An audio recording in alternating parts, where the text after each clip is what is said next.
Bye. There we are.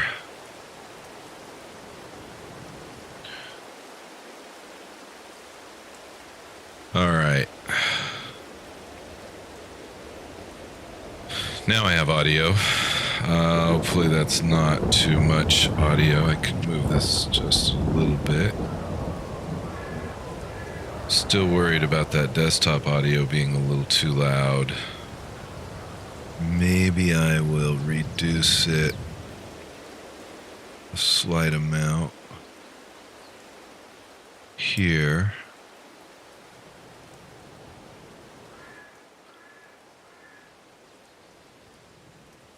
All right. There we go. So it is going to be a little bit longer until I can get this harvesting restarted. Unfortunately. And that was my major game plan today. So,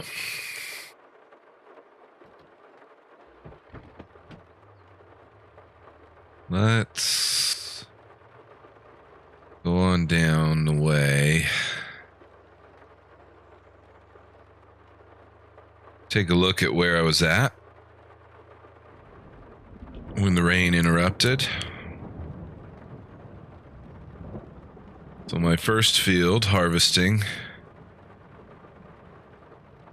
was interrupted here. So maybe a little more than 50% of this field's harvested.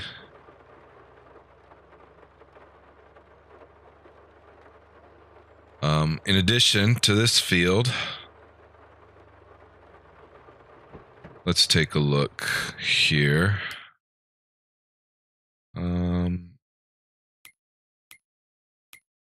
All right, so what we've got, as you see, I'm in field 5 right now. Field 5 is a little more than halfway, I guess 4 and 5 combined. And field 1, 2, 4/5 are canola. So that harvest is ready. Fields 7 and 8 are oat. And that harvest is also ready. Tomorrow I'm expecting field 6 to come in. Field 6 being wheat. And then field 9 and 10 I'm going to have to wait. So those were recently planted. They're kind of in the middle of their growing stage. So they'll be just a bit longer. Field 3 is grass field. And not really ready to harvest today. And with the rain and all, I'm not going to fuss with it. So there's the oats in front of us. I don't know if I'm having some wishful thinking or if it's the real situation here, but the sky seems a little bit brighter.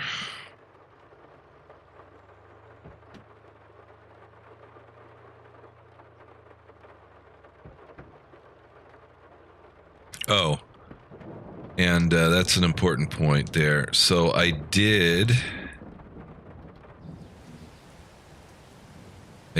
get, is it field 1? I did get this field harvested before the rain came. So, that's the situation. I just noticed a major flaw in my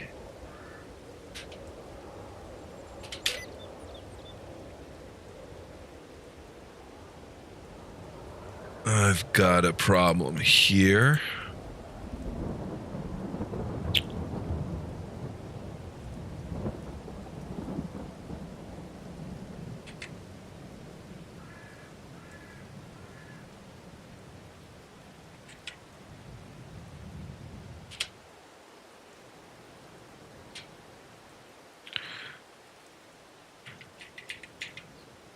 have no idea what's going on here. But for some reason, I am stuck on freeze time and unable to advance the time.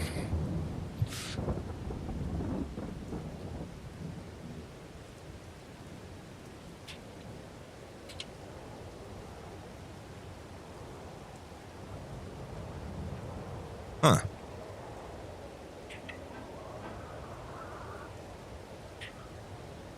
There we go.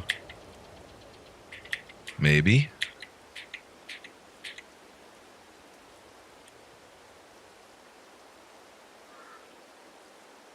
Don't quite know what happened there, but it's working again.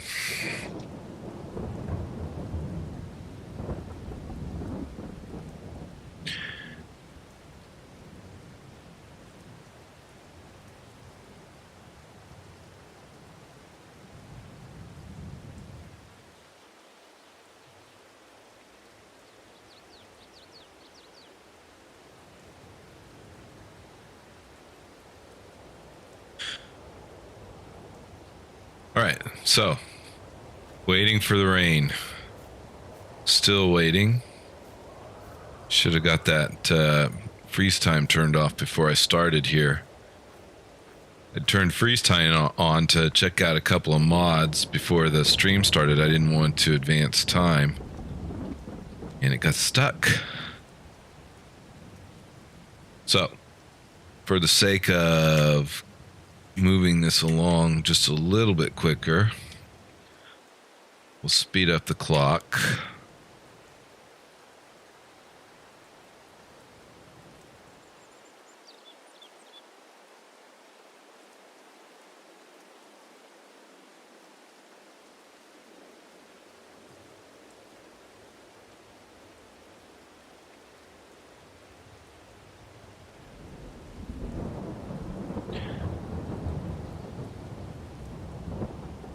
All right, approaching noon.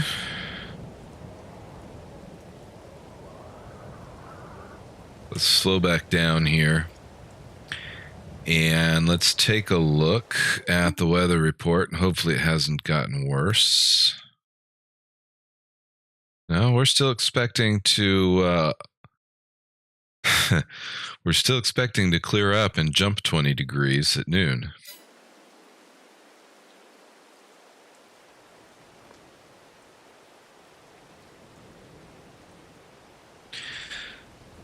So maybe in anticipation,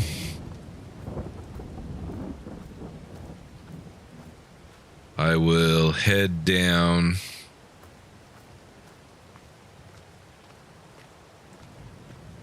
to the harvester and wait it out there. I can go see how my grass is doing in the meantime. Just mowed, was it yesterday? 2 days ago? So definitely got some more time there.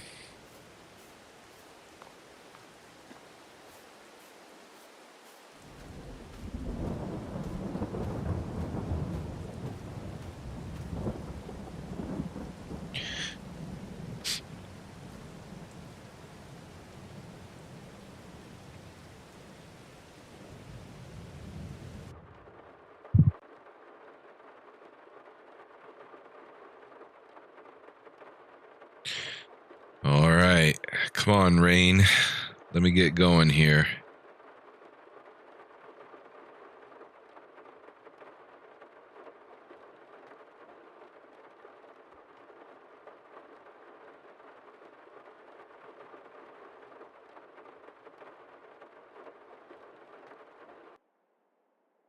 Well, look at that. It's noon and right on schedule. The rain has stopped.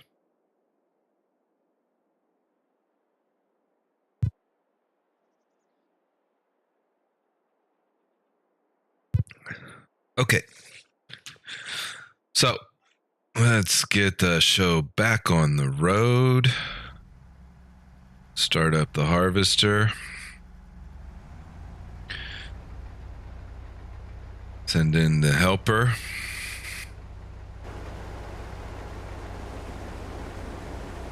And away we go.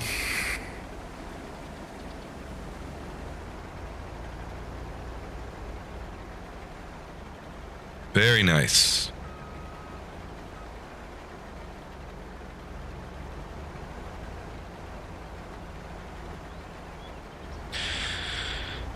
Now, one of the questions I have, did I leave? No, I did not leave crop in the trailer while it was raining.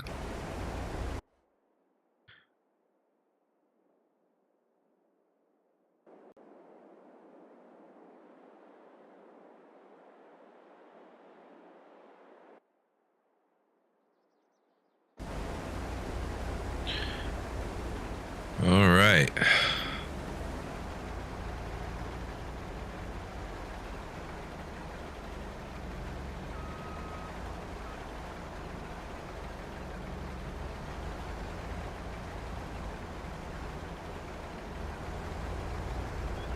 So a lot of new mods this week. Some of them are quite interesting. Before I started the stream here, I was looking at the field leasing mod,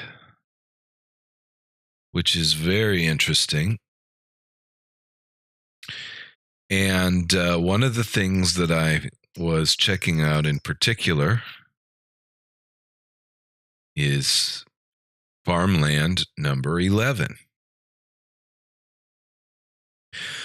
So farmland number 11 costs $0 to buy and costs $0 per day to lease.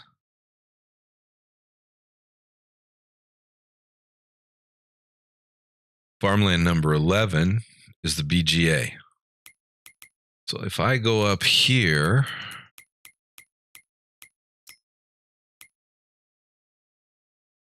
and turn on farmlands and find the BGA, can't buy it.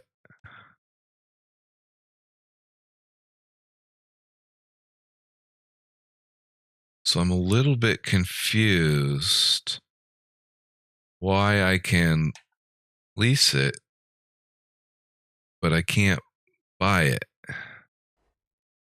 What am I missing?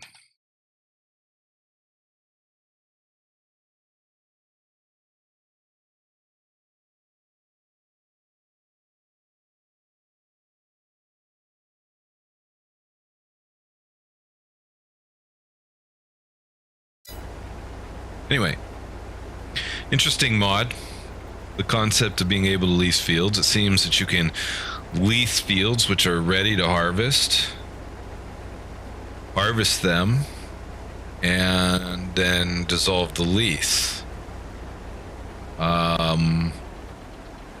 So that's quite interesting.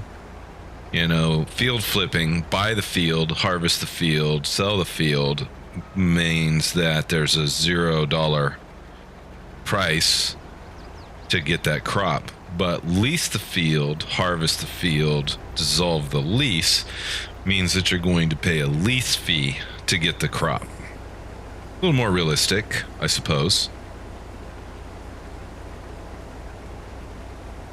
However, in my mind, a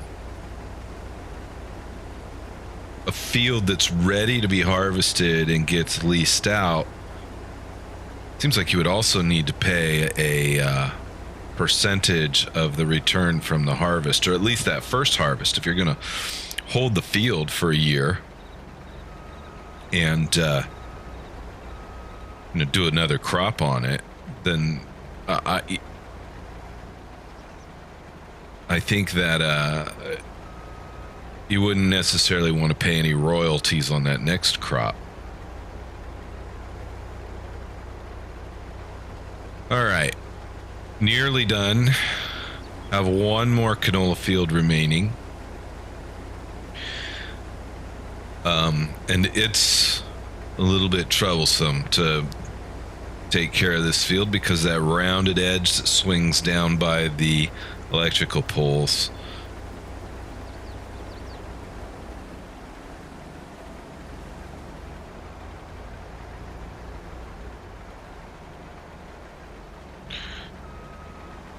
Looks like it's a nice day now that the rain has stopped.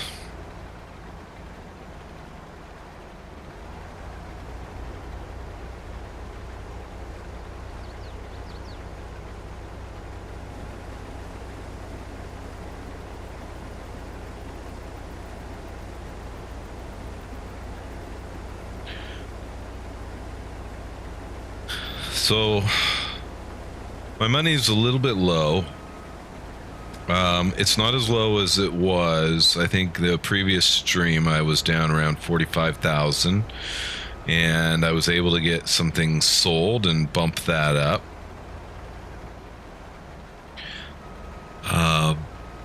I could potentially go look for some contracts and pick up a few contracts and bring some extra money in, although it's a busy time of the year and I don't really want to fuss with contracts at this time.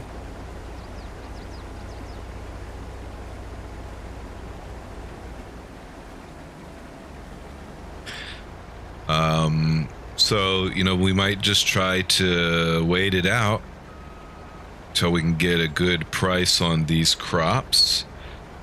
And it shouldn't be too difficult to do.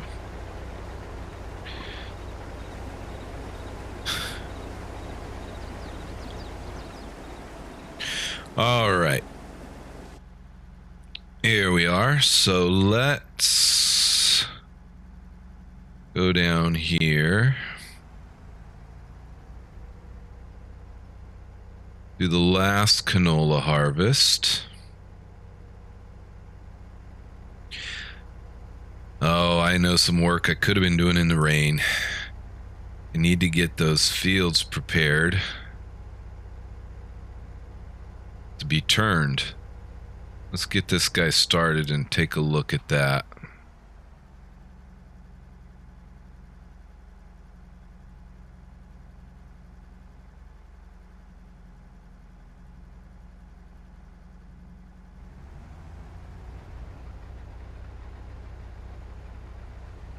I get too close to the edge there. I think I'm okay. All right, so let's talk about the schedule.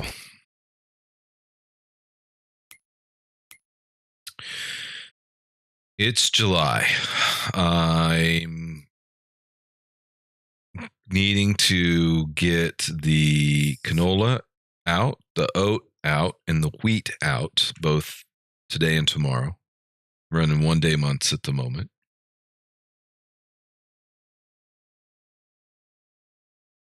I can plant canola again tomorrow, so that's one of the reasons I hit my canola field first. But to turn that canola field means that I need to look at getting some lime. I believe I need to put a little lime down. I need to I'd really like to do an oilseed radish. That takes just 1 day. So let's take a look here.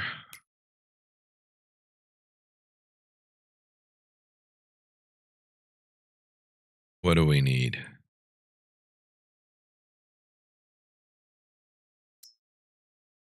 All right. So I like to turn everything off and go one by one. Right now, the weeds are all dead. We'll have to deal with those later. Right now, we're going to have to apply fertilizer to everything. But if I can get oilseed radish down, then I will be able to forego a fertilizer application. Nothing needs plowing. Of course, there's no root crops. I think that's the thing that's going to drive the plowing. And only 4 and 5 need lime. So I need to get some lime going right now. And then I need to get the oilseed radish in. All right, so let's get that going on. So the first thing we're going to do is move this guy out of the way. Let's go stage this tractor to take advantage, to pick up the harvest, which will be coming, the harvester unload, which will be coming soon. So I am going to have to manage that. And then let's get, well, we're already right there. So we'll just go ahead and use the Fent.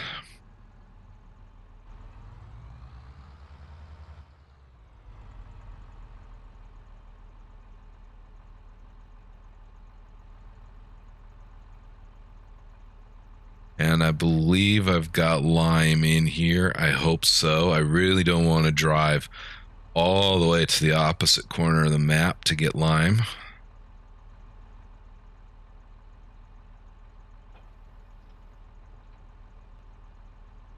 I do. Well, let's see if it's enough. All right, harvester is ready, so I'm going to take this one down.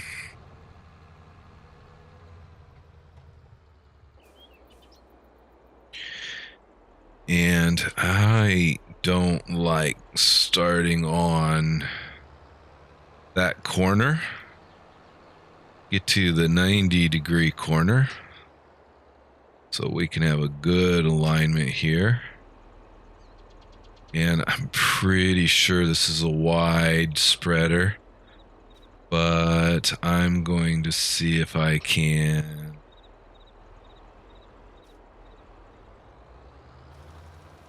let a worker knock this out real quick. And I did miss the edge. That's all right. I'll go back and get that.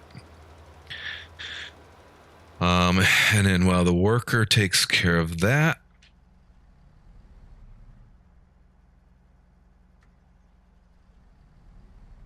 let's go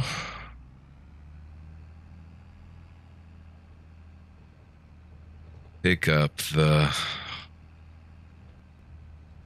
canola.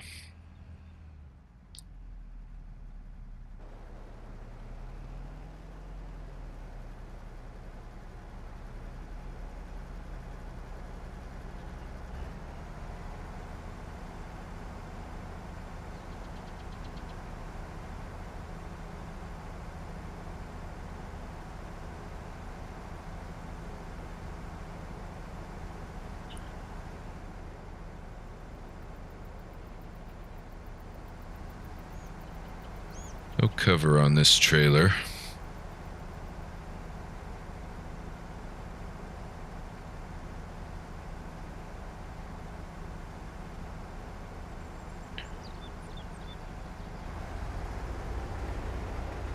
All right. Let the worker take that, or pull that back over here, and we'll just wait for a moment.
Okay.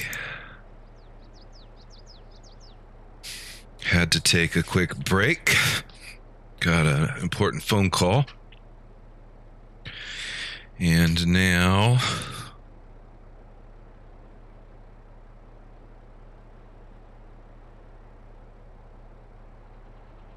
Here we are.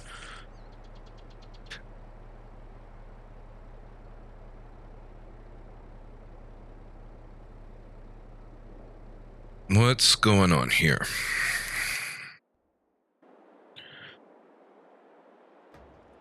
So, yeah, so this is the situation I run into. This guy thinks he's done, and I have to finish the field, which is no problem. But again, we have so much going on. Okay, so we we missed a couple of spots. So let's get the lime finished. That's important for our yield.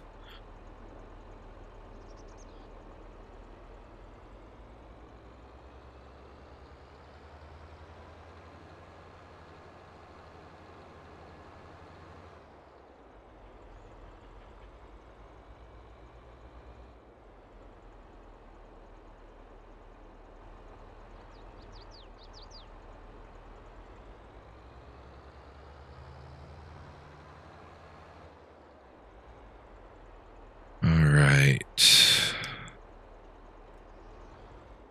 What?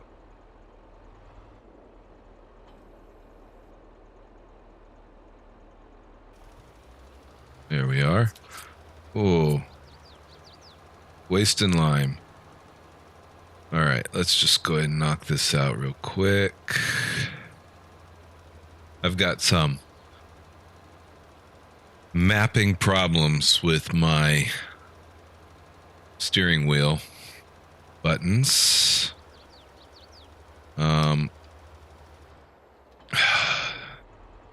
Which is when I need to do things like lift and turn on and turn off and lower my equipment, it seems the buttons are always upside down from where I expect them to be. So I need to find a way to get those mapped a little more appropriately. I probably will map them over to my joystick. We missed a little bit still, but it's not enough to care. Let's look at that. Yeah. Actually, I'm going to have some OCD issues, so let's go ahead and finish that off and make it perfect. Perfect. Get lined up. The other thing is this vent, I don't really like the tracks. I think people like tracks. Of course, usually it's going to improve the maneuverability, but I'm not a huge fan of tracks, and it's just a little too squirrely for me. Okay, so I just want to confirm that all of the lime has been taken care of. One little tiny strip is needed there in field 2. But I'm not going to go worry about... Well, yeah, I am. Okay. So let's go hit that little strip in the middle of field 2.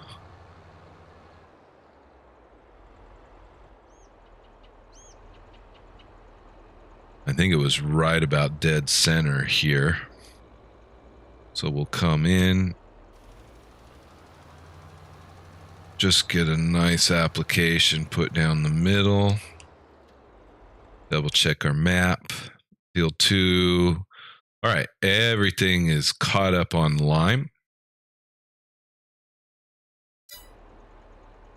Let's put the lime away.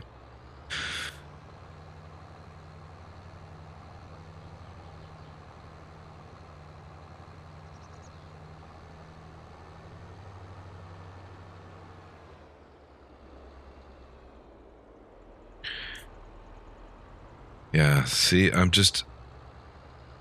not a fan of the tracks. And the other thing is, actually, I'm gonna go ahead and park this one on the side here. The other thing is this fence actually easier to drive with the I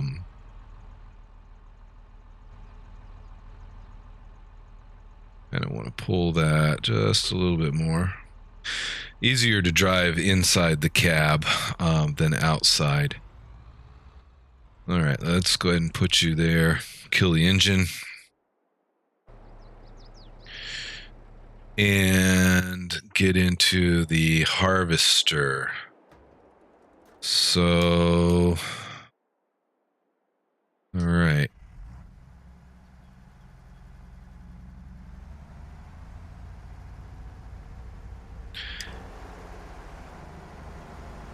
Now I'm actually going to do this from the outside for the primary reason that I have to maneuver around these electrical poles. And I just don't want to fuss with missing and going back and forth again and again, because I can't quite see where everything is. All right, so let's go ahead and get the edge done, the headland done here.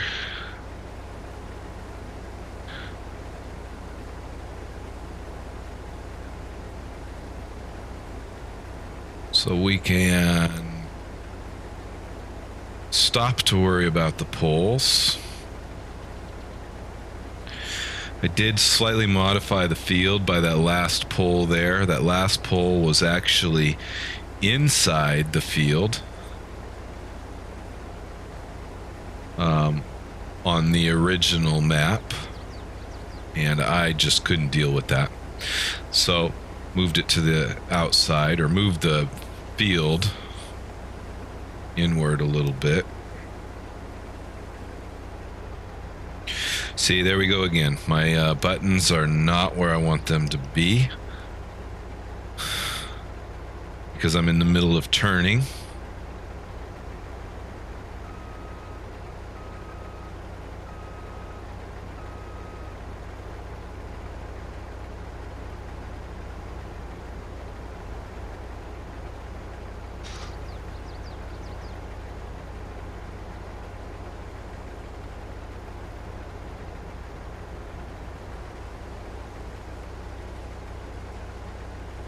There we go.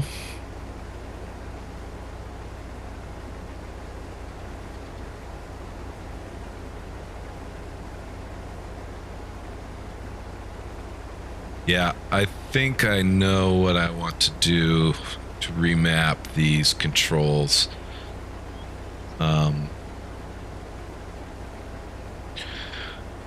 So I'm not gonna take time during the stream, so I'll just fight with them a little bit for now.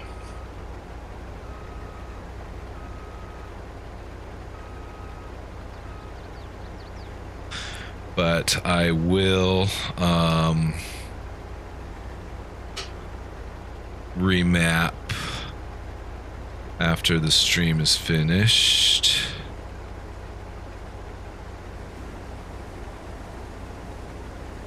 And I think I know exactly where I want them.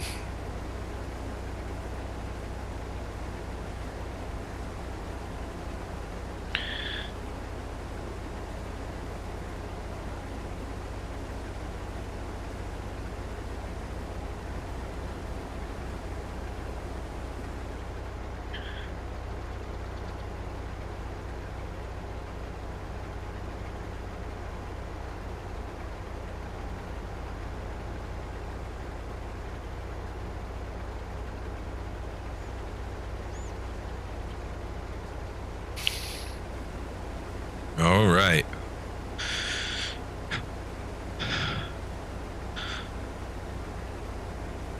So it's interesting. I talk a little bit about the mods and the maps that have been coming out.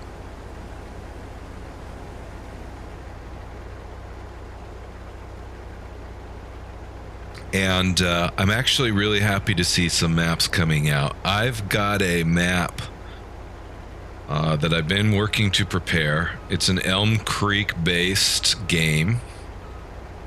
And see what I mean? There goes my my button mapping problem. All right, let's turn you on. So I'm working on actually in the entire opposite corner of the map.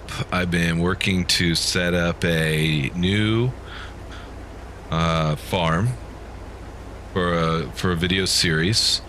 I've been publishing the farm build videos, and I'm dragging that out longer than I really should. And there's a couple of reasons for that.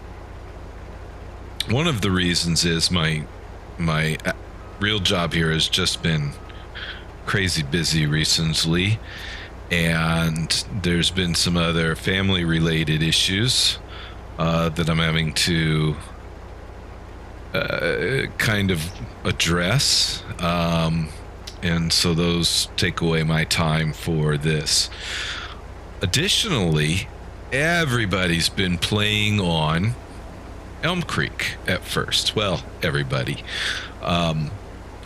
been playing on the base game maps at first. And the base game maps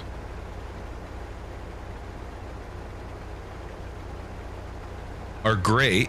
I think Giants did a fine job.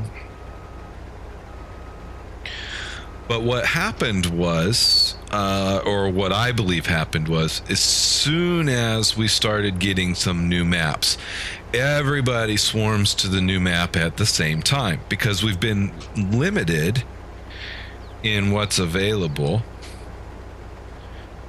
And so, No Man's Land comes out. Everybody starts a No Man's Land series.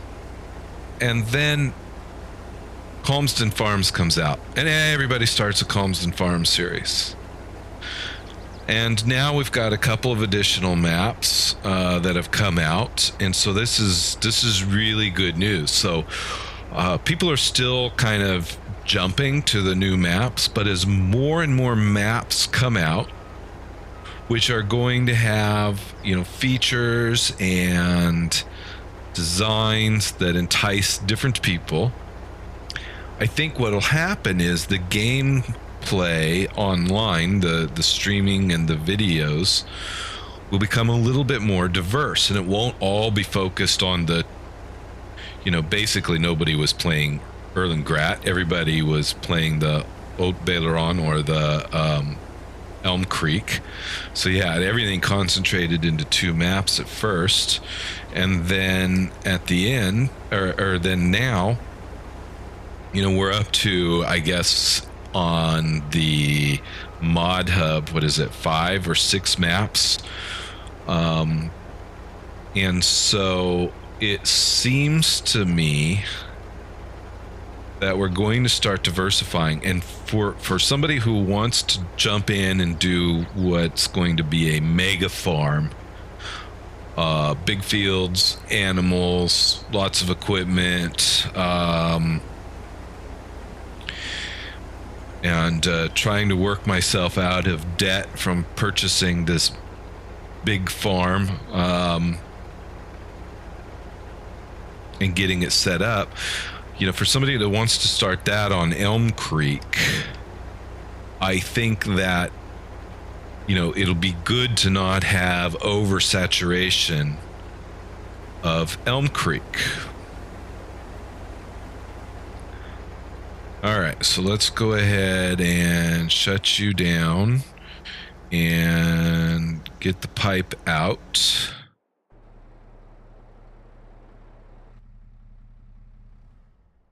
Oh, I love left that guy running. Not good. I don't like to leave him running. Burn fuel and put hours on him.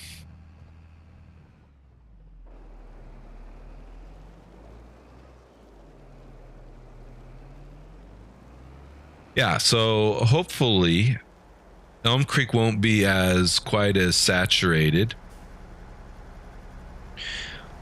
And hopefully the map that I've set up will be interesting enough that people will want to watch that series. So I've got one more stage of setup. The farm is built, and you can check out those videos. The setup that I need to do is decorations. So I need to get in and put some decorations.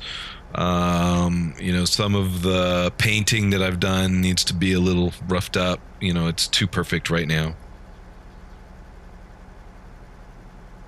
By too perfect, I mean the roads don't have any dirt splotches on them. All right, so we are completely finished with canola. So we're going to hop out here. Hop in here. Put the pipe away.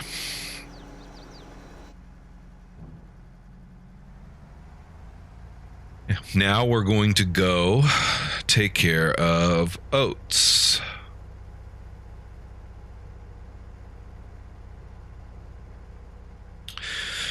Yeah, so need to turn the oat swath on here. So let me just double check. Enable straw swath. Okay. The oat swath. The straw swath.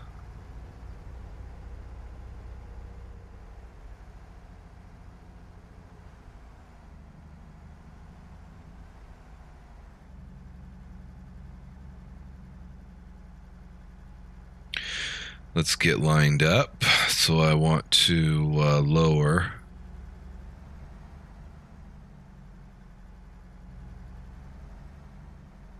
All right. First oat harvest in this game. Get it underway.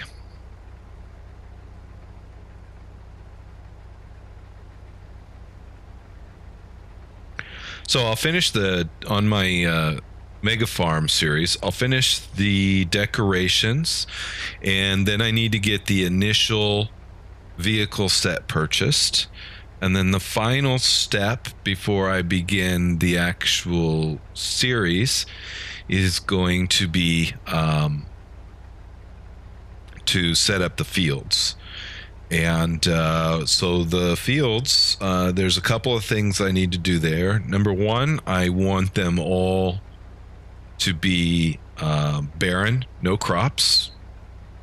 Doesn't matter what time of year it is, there's not going to be any crops in the ground. I do want stones removed. I'm just not interested in dealing with stones in large fields. And then I also want to combine a few of the fields together. So there's quite a few fields down here.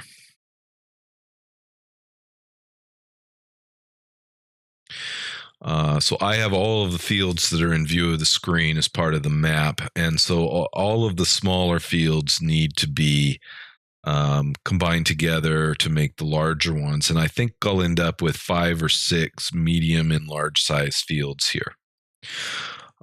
So no crops, stones removed, fields combined, finish the decorations, purchase the initial vehicle set.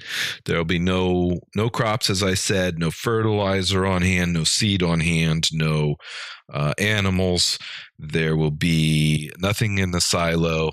The farm will be a new purchase where everything has been set up as a farm that's been recently established and purchased.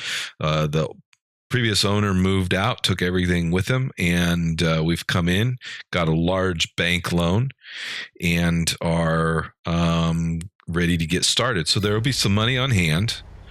I haven't decided how much yet. I'm leaning towards $200,000 to $400,000 of cash on hand, probably closer to the $200,000 range. And there will be a sizable bank loan in the millions of dollars. I haven't decided the amount for that yet as well. And then the idea is we're going to have to get some crops in the ground, get some grain coming in and straw coming in, etc., so that we can then bring some animals onto the farm. There's a lot of animal pens, and so animals will be brought onto the farm a little bit as we go. And I think that we'll have to just build up to having a significant amount of animals on the farm that are producing what we need to get that debt paid off. And I'm not so sure I'm going to go into any production chains. The farm's going to be a handful, and production chains are just not really something I want to get into. So because I think it's just going to be too much. All right. We left the canola in this trailer. So we are going to need to deposit this in the silo so that we are ready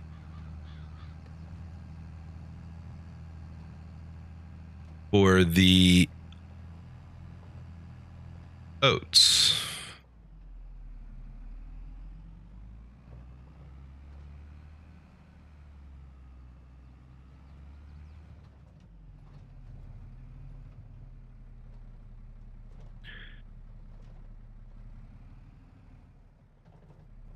Oh, I don't know how to smooth that out. Maybe I can bring the ground up over that edge a little bit, but yeah, I just don't know how to get that bump on this silo smoothed out. I'll have to play with that and see.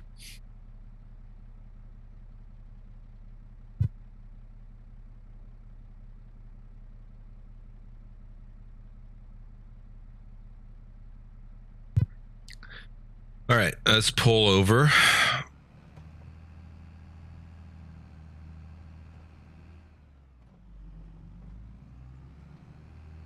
Get ready for the harvester. I'm a little bit concerned. This harvester is going to be ready to go.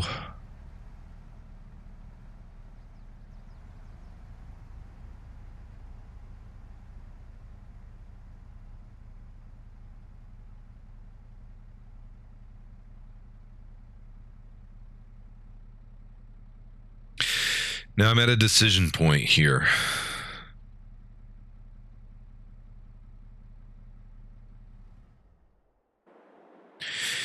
And that decision point is what to do with this straw. I don't have a baler.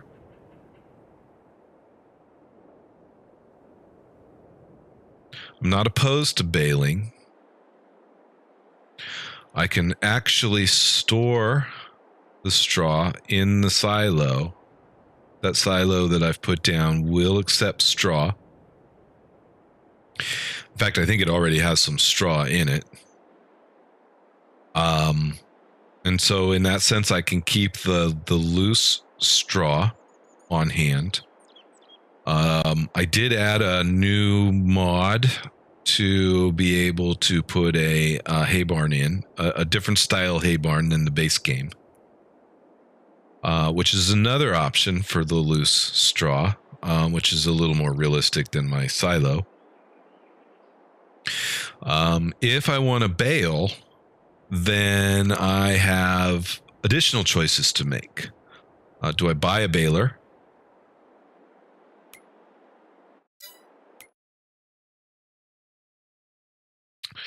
And let's just see what's on sale today. Now that's interesting. No balers, but a bale trailer. So that's another point. I would need a bale trailer.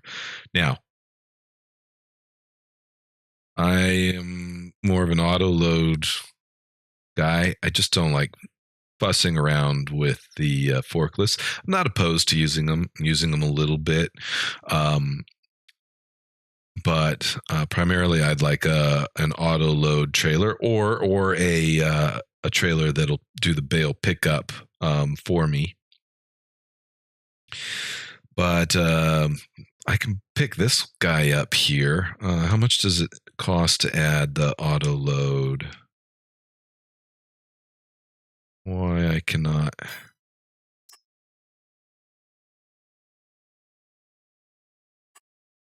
Oh, no cost to add auto load.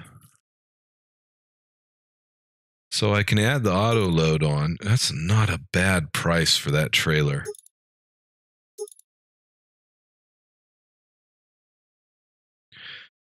Hmm. 51% off. So that's one of the choices. One of the choices or decisions I have to make is, do I buy a baler? Do I lease a baler? So if we look at buying a baler,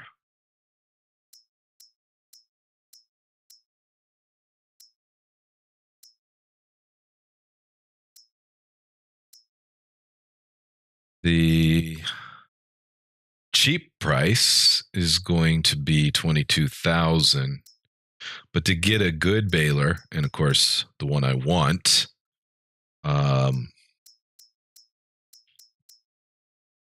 is going to be the fast bale. I don't have that kind of money. I'm not taking out an additional loan. I'm already in debt as it is. Seems our harvester's ready to unload. Go with the cheap baler. We're looking at $22,000 on the low end here, $48,000. That takes the better part of my money.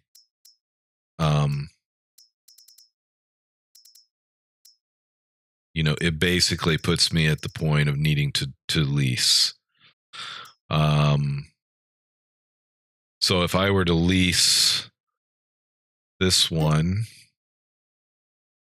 we're looking at $2,500. That's manageable. I mean, certainly I could manage that. I would have round bales. So I would need a trailer to be able to pick up the bales. And finally, I would need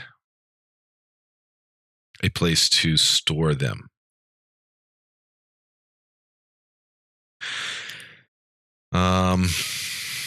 Which means I've got to look into expanding my sheds.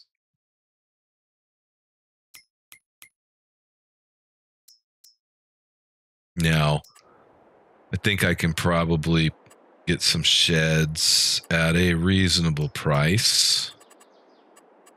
I did want to look. Is it under silos?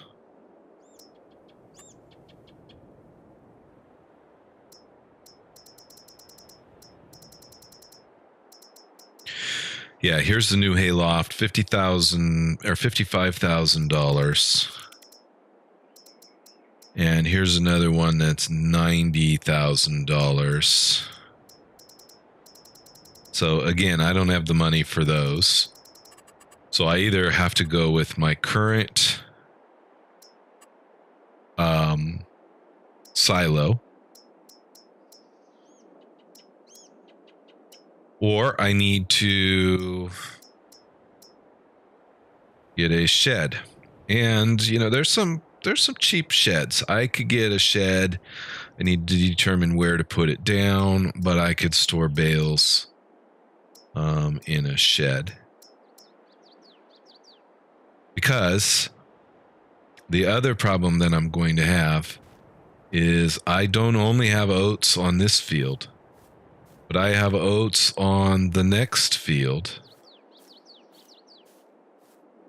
And I have some wheat coming in just down the corner here. So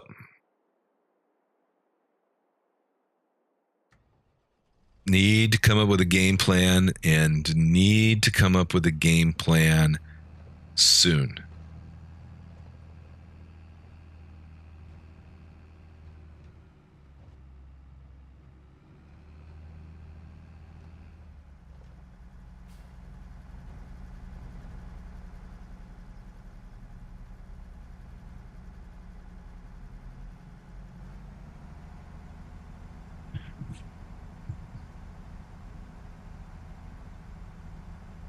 I do kind of want to get some bales. Now, I do have another trailer. And the other option, the third option, loose versus baled, is to do some of both. I do have a trailer, and I do have a area where I can store some bales. However, it does mean that my equipment, some of my equipment would have to come outside. So either way, I'm probably going to be looking at putting in a shed. So I could lease a baler, do some bales. I could do some loose.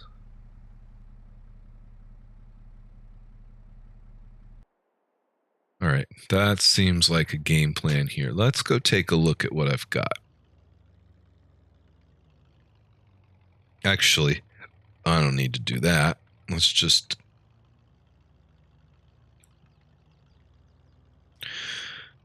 park you and let's go look at my equipment here.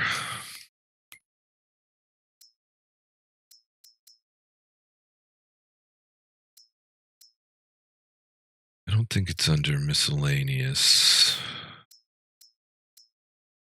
Thought I had a trailer.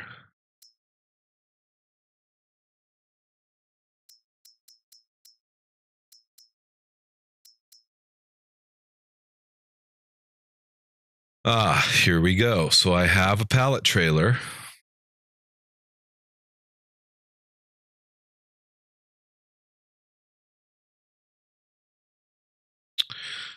Which doesn't accept bales.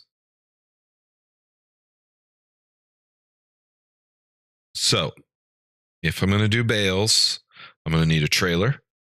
I'm going to need a baler. And I'm going to need storage. I think the best thing to do at this point in time is lease a baler, buy a trailer because I can get that trailer on sale, and install a shed.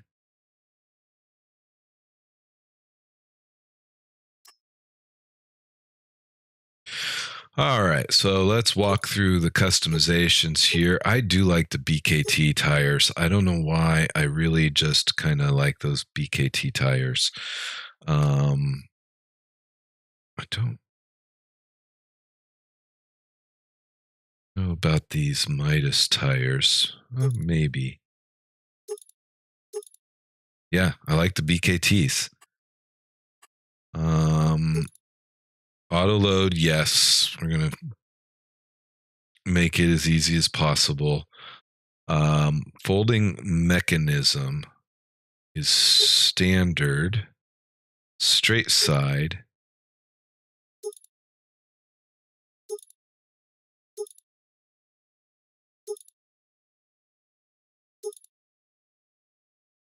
Huh.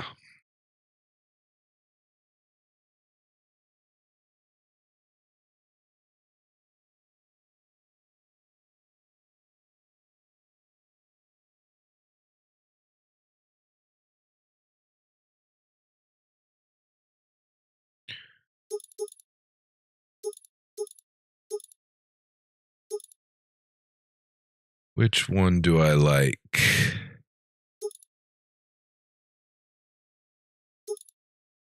I guess one of the questions is whether or not I'm going to do round bales. I kind of like the straight side, and I kind of like the Vario side.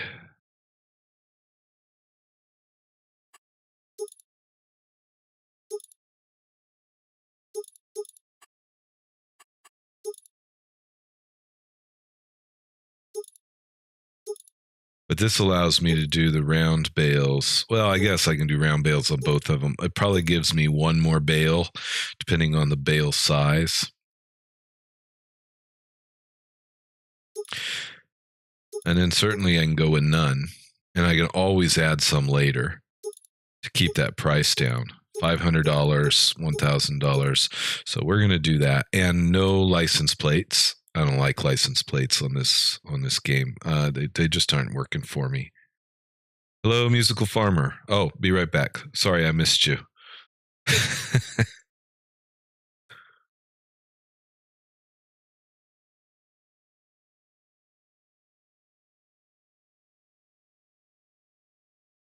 Yeah, let's buy it.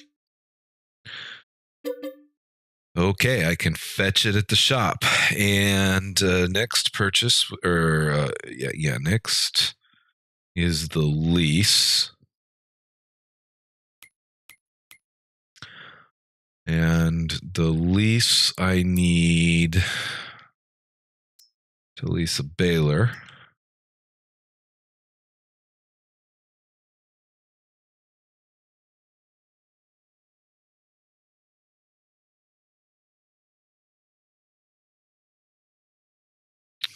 Do I want to do round or square? I don't need to wrap, so I'm not overly concerned with that. If I get any more expensive than this, then the lease is going to go up considerably. For example, this lease is 4,000, and this lease is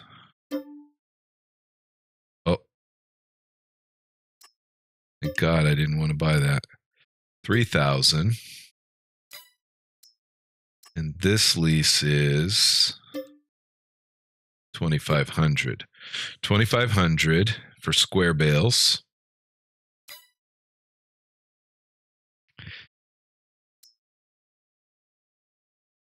Oh no, I'm sorry, that's round, 125 centimeters. I don't have any animals.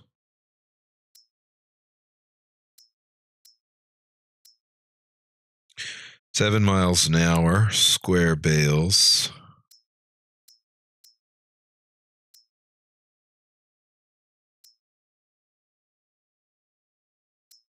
I don't need wrapping.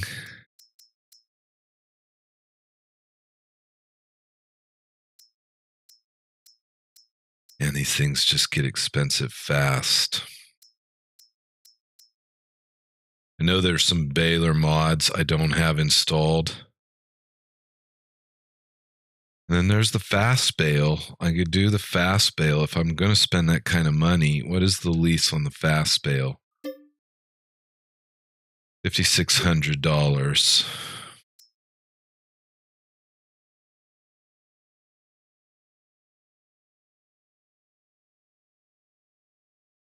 This Pottinger is $4,000.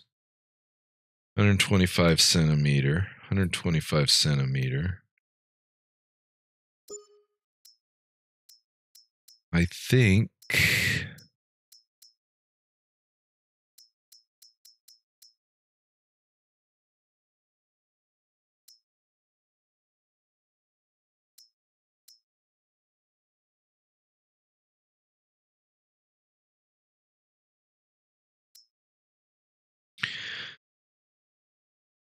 I think it's not as hard of a decision as I'm making it.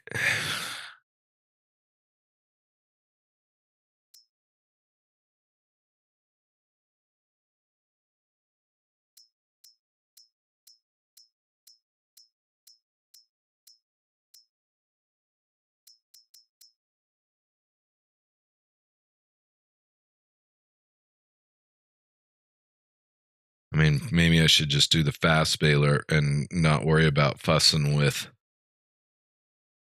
150 horsepower. I know I have a tractor that'll pull that, but let me just look.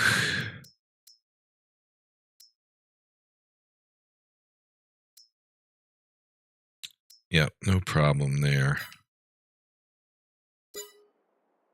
Ah.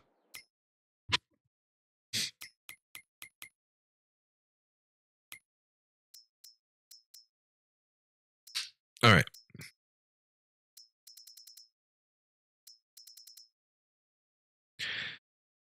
I'm going to lease the fast baler because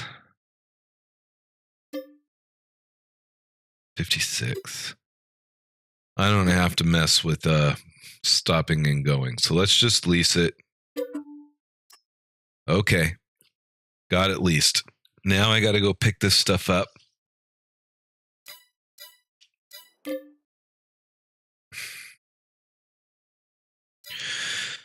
So, there's a couple of things I need to do first.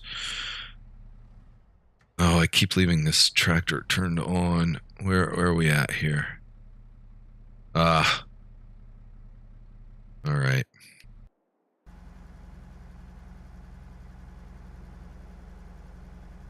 Wait a minute. Well, I think we can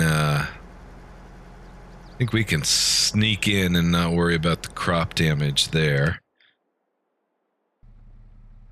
So let's give that a shot.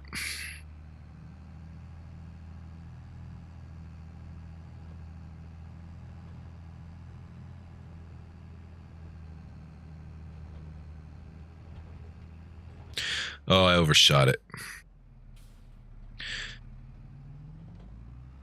Not paying attention.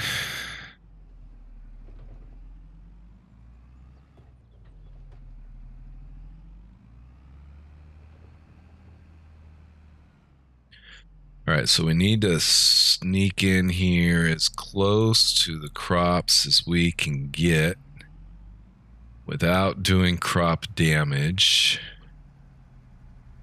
Let's go under the pipe first, and then let's see if we can sneak just a little bit closer in. And is this going to... Well, I can do a small amount of crop damage. Perfect.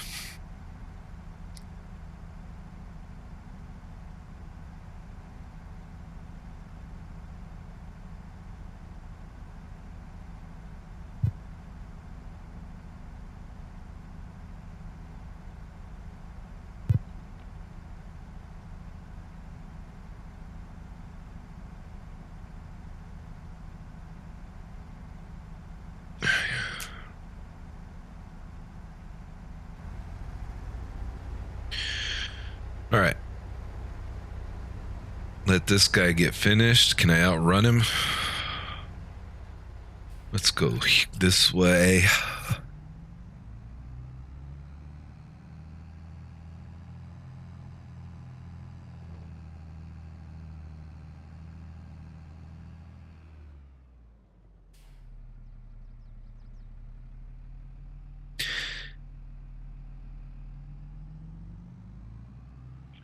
I'm nearly 50% full, so we got maybe 2 more.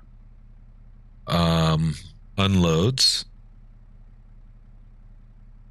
All right, let me now...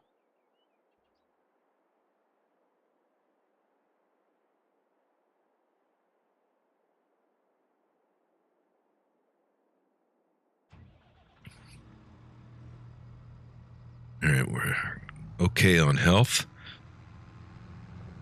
So let's drive down to the shop.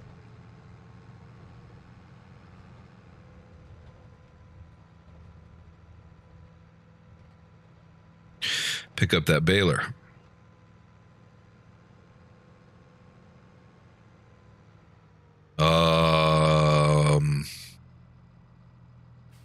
I'm going to run out of time.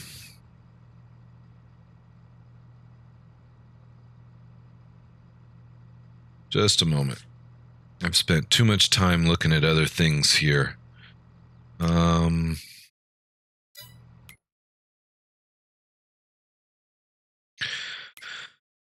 need to look at the calendar. Yeah, I got to get the oilseed radish in today on my canola fields.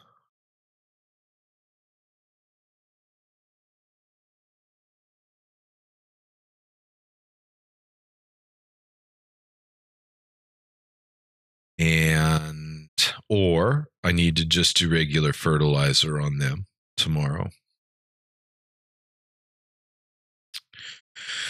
I'm also thinking of putting canola into the oat fields next time. And putting wheat and barley or oats into the other smaller fields. And finally, welcome back, musical farmer. And finally, oh, but you have to go again. I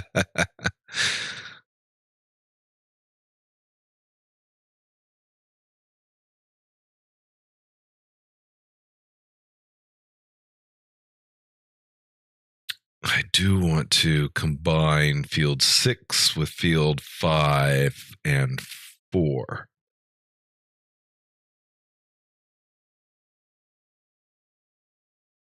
Okay, I've got a game plan.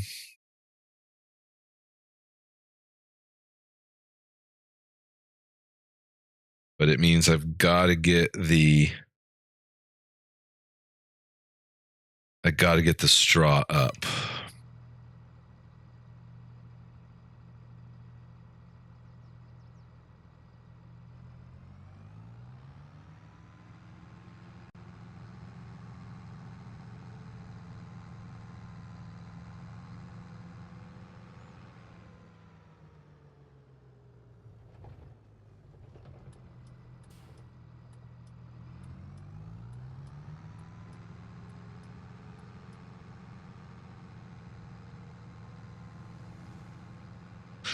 So let's go get the baler. Get that straw up.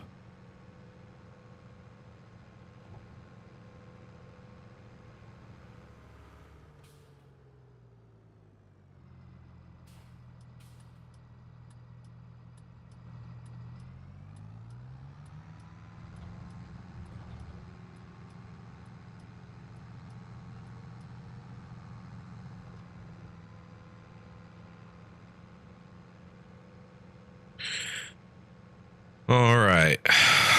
Well, we're going to have to take a break here for a few minutes. And then get back onto this.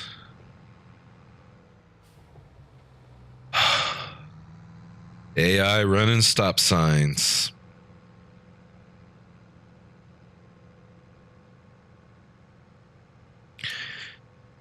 Makes me nervous.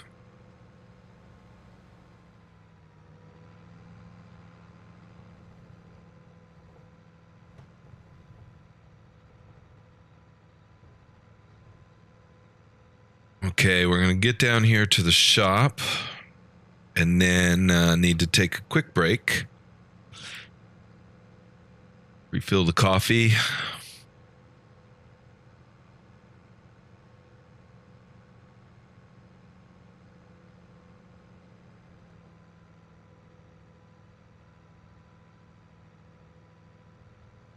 I don't use the gear shift. I could use those for my... Huh.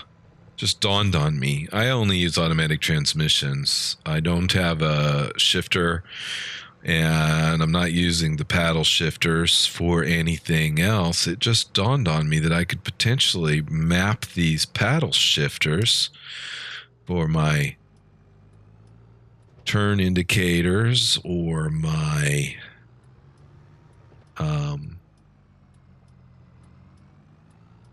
other purposes. All right. Take a quick break, and I'll see you all back in just a moment.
Okay, I'm back.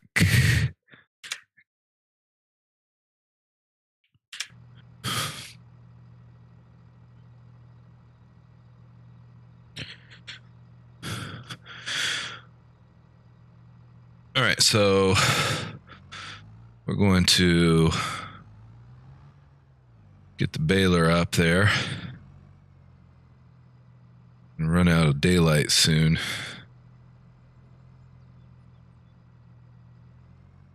And yeah, so on my calendar,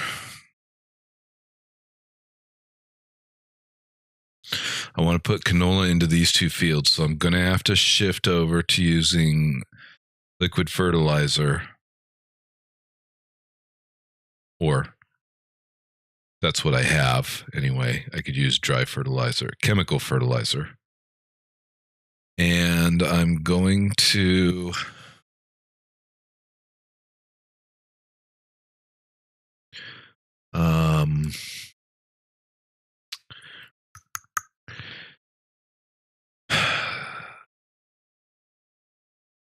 yep, got a plan.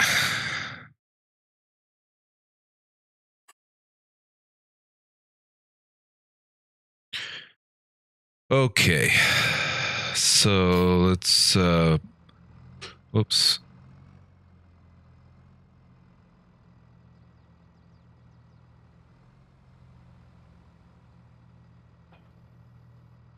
Connect up. Drive back up.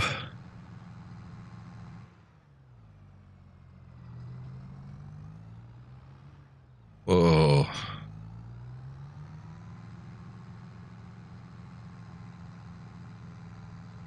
All right. Go back to the farm.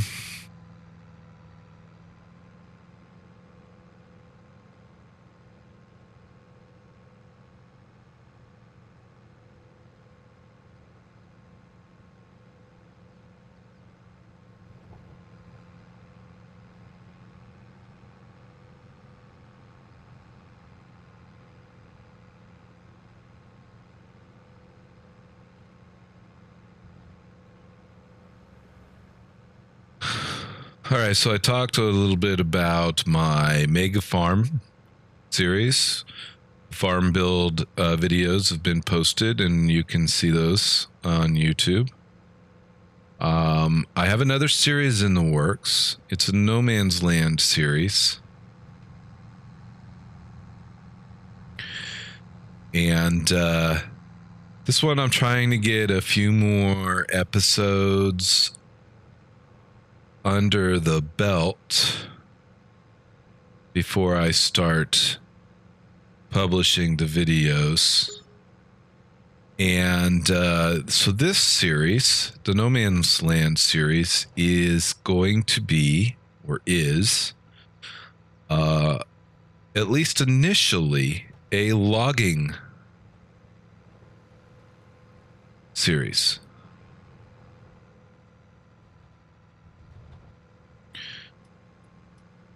So the premise is that there's a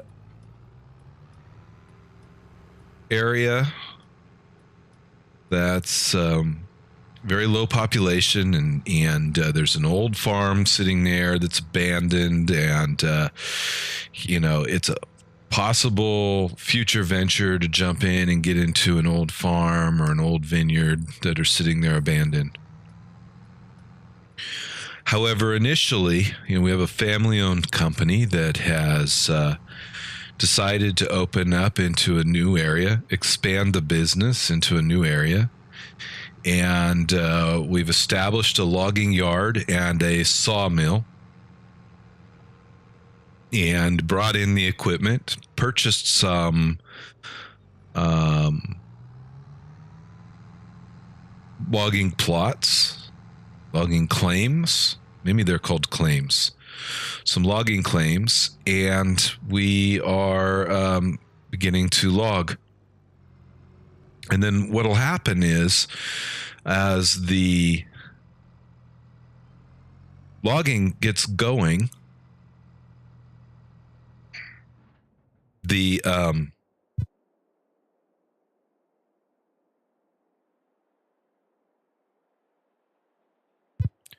excuse me, had to sneeze. As the logging gets going, jobs will start getting created in the area. And as a result, we're going to see more industry and people moving into the area. So at first, very small residential area. Maybe 3 or 4 homes will move in, which will create an opportunity for my family to also move into a home in the area. And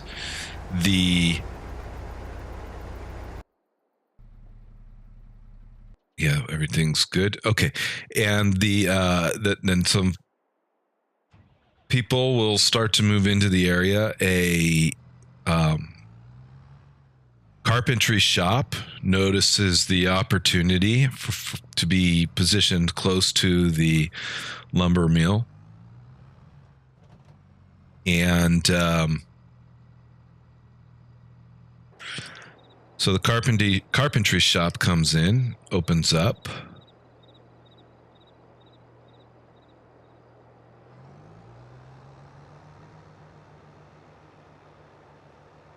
Which attracts additional jobs. And a community will spring up. Little gas station and repair shop, eventually a store.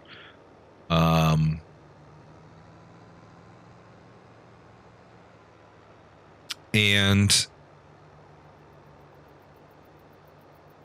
let me just confirm my settings here. We want automatic drop on.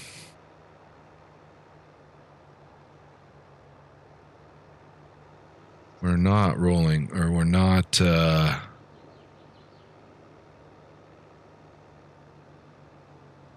turn off lift. I think we're good. All right. And then additional businesses will come in and they'll start to support each other. All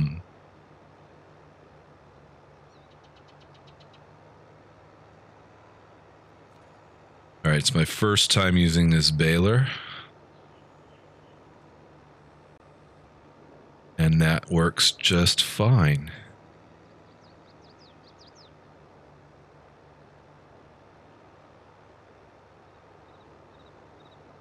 All right.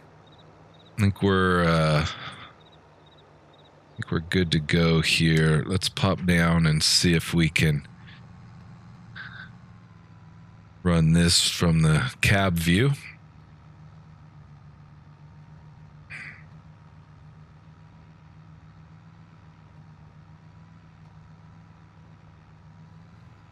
Yeah, so community will become established, and then my operation, my logging company, will want to move into some farming operations. We want to look at this old abandoned farm and see what other opportunities might exist to get into farming. And we want to look at the old abandoned vineyard and see what opportunities there are to get into the grape and wine business, or one or the other of those, maybe both. Of course, there are options on the map. I haven't yet done anything with grapes. I know initially as the game came out, these new crop types of grapes and olives had everybody intrigued and jumping in and really exploring what they could do with these new crop types. And I haven't yet done anything. I haven't even put in a single vineyard, operated any of the vineyard equipment. None of it. And this series, this is my streaming series, and I've talked before about how this hillside here in front of us is a target for a vineyard. So as this farm grows and we get to the point of being able to have enough money to get a vineyard put in, we'll do that. And then that in turn, we want to grow into putting in a winery and being able to produce our own wine. And so that is the ultimate plan for this farm.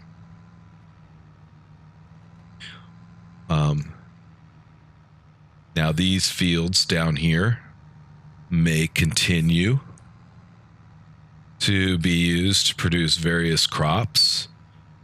I don't know how much I want to get into animals, if at all, on this playthrough, the streaming series. Potentially I'll get into animals. Potentially as other mods become available, I could get into growing some other crops. So there's some crops. There's some crops that need to be brought into the game, right? And, I kind of understand maybe Giants doesn't want to deal with the alcohol related crops, right? So, of course, corn can be used for making alcohol. Potatoes could be used for making alcohol, right? We could start a vodka distillery. On the other hand, hops. Somebody should bring hops mods in and put a brewery, and we could have a beer production chain. It'd be great. If Giants doesn't want to do it, and those are just mods that exist, from Mod Network or something, that's fine. I can understand that maybe Giants doesn't want to be associated with the alcohol. It might also have issues where it could potentially impact some of their licensing or whatnot. However, it's a great industry. To grow the hops, to have a production chain for beer, makes perfect sense. Another one, and very controversial, I'm sure. And it could go a couple of different ways. There's the possibility that it could go in a way that Giants really is unhappy about. And that's hemp. And, I'm not talking about... so there's two aspects. One aspect I think should definitely be considered is to grow hemp for industrial purposes. You can use hemp, extract the fibers to make cloth, to make oil, to make rope. These are products that, hemp rope has existed for centuries. And there's nothing wrong with growing a hemp crop, harvesting it, and having a rope production chain. That seems perfectly reasonable to me.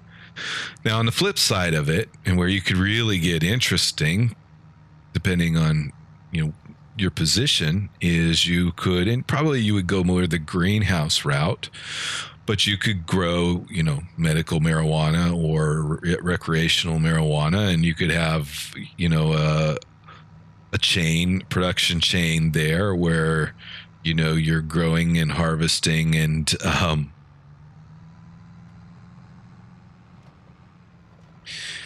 and selling that product as well.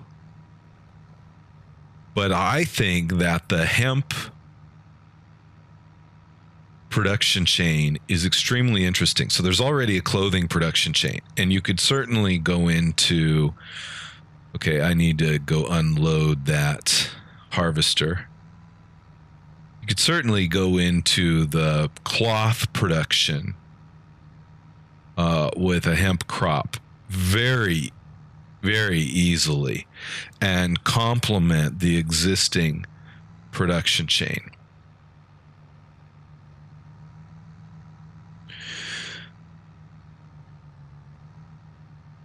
All right, I'm going to go ahead and stop here.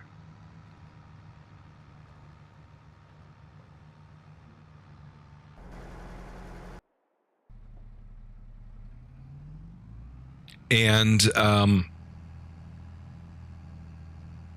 then to go into oil, producing hemp oil.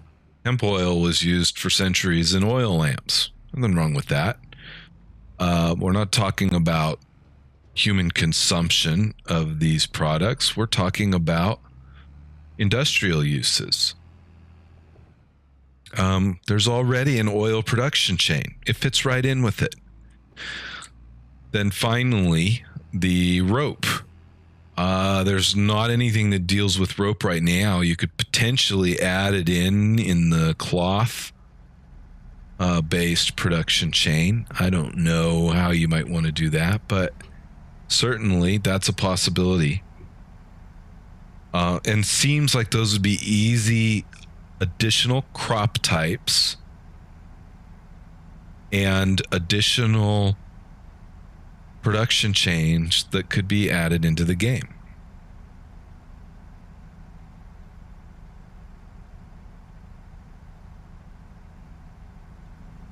Love to see mods like that. Now, one other mod that I think should be considered, and I'd like to see come into game, is a breakdown mod. And what I mean by breakdown mod is that as your equipment condition degrades, you have an increased risk of having a breakdown. And I think the way that it could be implemented would be to have a threshold where when your equipment's condition falls below the threshold, there's a chance of a breakdown. I don't know what it is. Maybe 30%. Condition is 30%. And additionally, you could have it set up to where when the I know I'm driving erratically here. I'm just trying to pick up the various loose straw that's laying around. And then as you drop lower, so let's say 30% is the threshold. And when you are at 30% of a condition, maybe you have a 5% random chance of a breakdown. And when you fall below 20%, maybe you increase to a 10% random chance of a breakdown or something along those lines. When you fall below 10%, you're at a 50% chance of a breakdown. If a breakdown occurs, your equipment would then malfunction. Your tractor would stop running, stop moving, and I don't know, maybe you could just do a general breakdown where the engine turns off and it just doesn't go. technically breakdowns happen in different ways. The engine could run, but you're unable to connect anything to your 3-point hitch. So anyway, then what you would need to do is bring in either a repair vehicle. Now, one way to do that is to just get a repair truck. See if I can remember. How do I turn on my lights? I cannot remember the lights.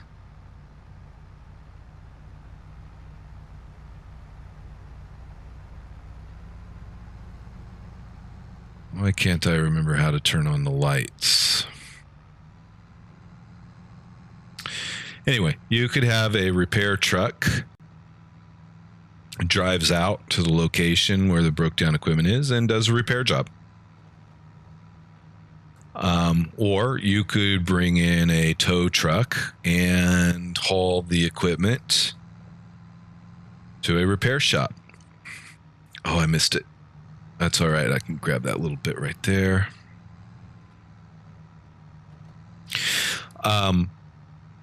Now, I also think in conjunction with that,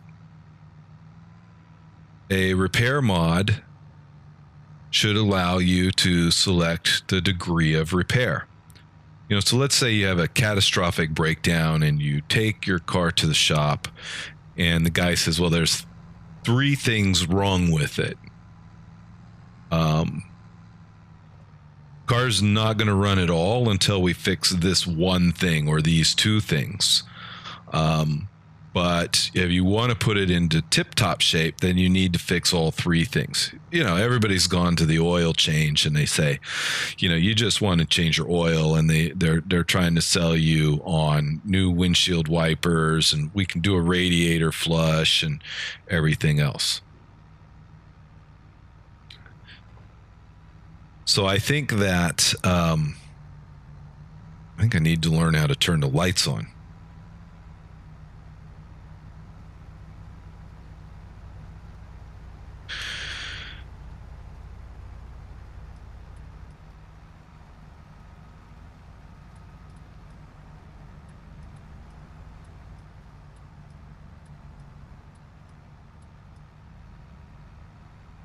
It's not that.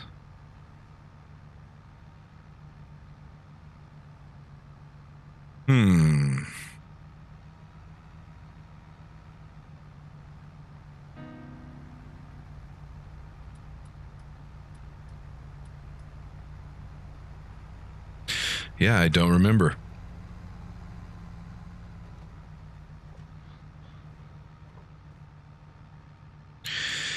Gonna have to go look it up. I missed some. Oh well. All right, let's go look it up. How do I turn on the lights?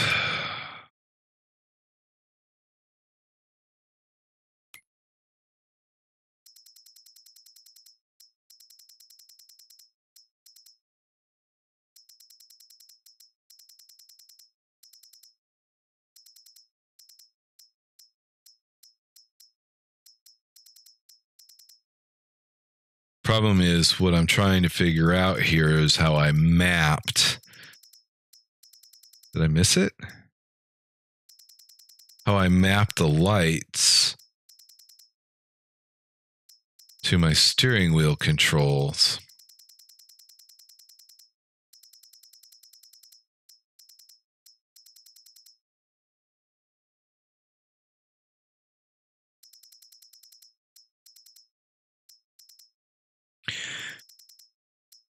Vehicle, crane, placeable game, gearbox, camera, lights, toggle lights, R2 and circle. That seems like that's probably the normal. R2 and circle. All right, we've got lights.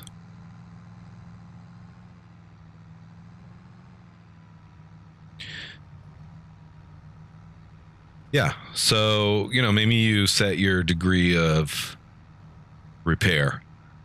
That's a maybe. But a breakdown mod based on condition and probability increasing with reduced condition, and the ability to bring in a service truck or a tow truck to address that equipment. In my mind, that's great. And, I think quite honestly, and I don't even understand why it doesn't exist yet as a base game or a mod. All right, our grain is full, and we are on the wrong side, which means I'm going to have to back it out. Or do a little bit of crop damage. And I just really don't want to do crop damage right now.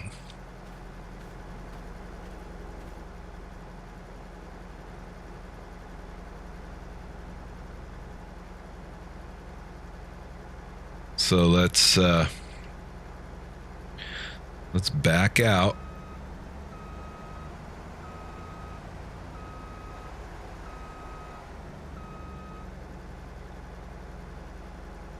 And let's go get this one. And I know how to turn on my lights now.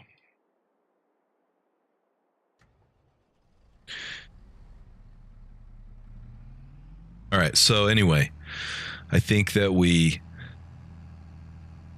need a service truck mod. It should even be a base game. I mean, they've got the, you could easily set it up, right? You've got a fuel trailer, and we've got the toolbox mod. So we could easily take a truck, throw the toolbox mod in to the truck, grab our fuel trailer, and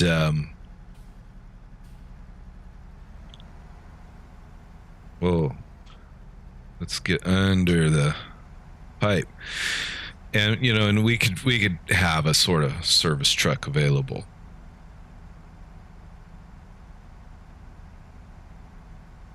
But I think that an actual service truck,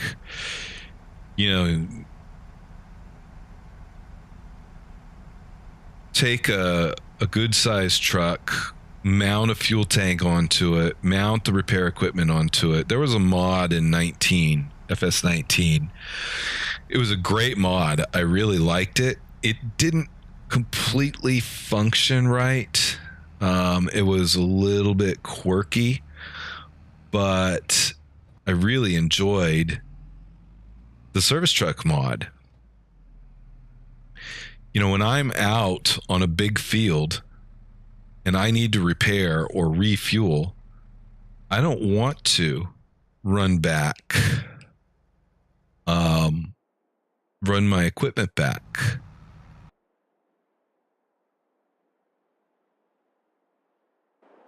Can I turn my lights on in here? I don't want to run my equipment back.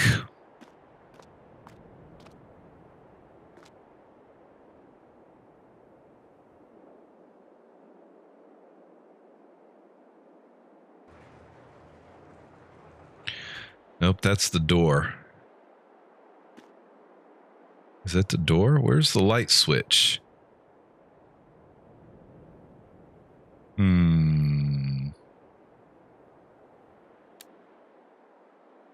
Is that the light switch?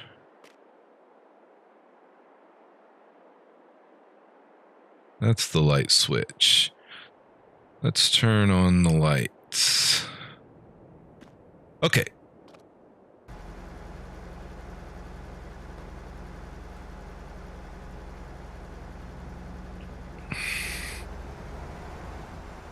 Get you lined back up.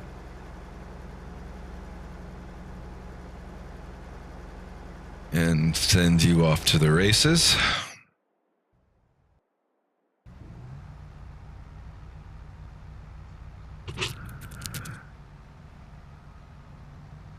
Yeah.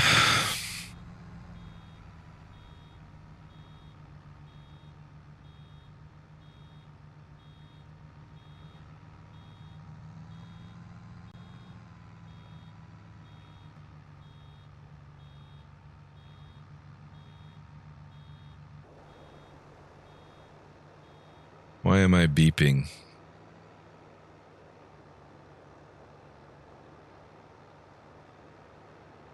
I see. Because somewhere along the line, I turned off the automatic drop. That's what I get for not knowing what I'm doing. All right.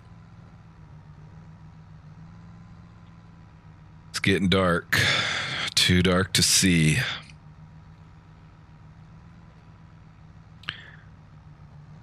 I don't know if I can finish this, but I really, really want to finish this harvest tonight.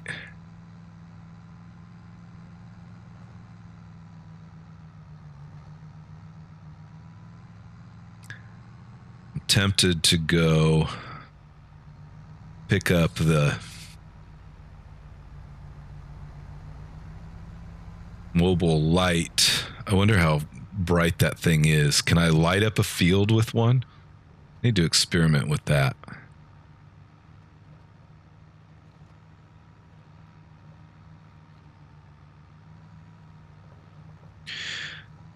All right, it's nearly 8:30. I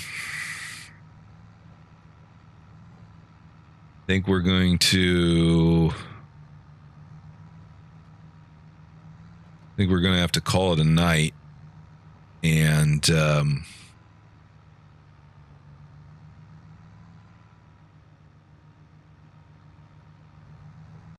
finish this off in the morning.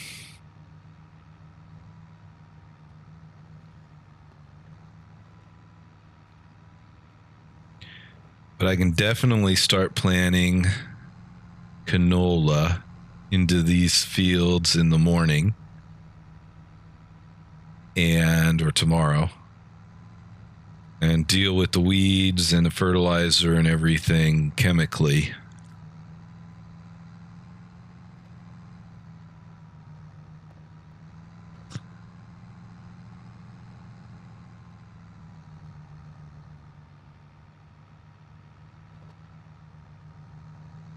Seems reasonable to me.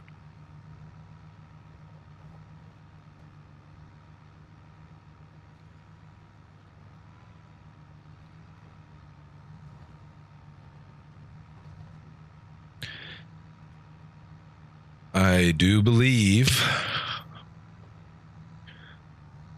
we'll run up until around 9 p.m.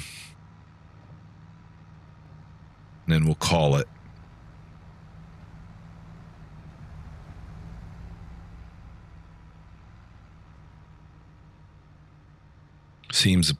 Seems like I'm already pushing the limit here.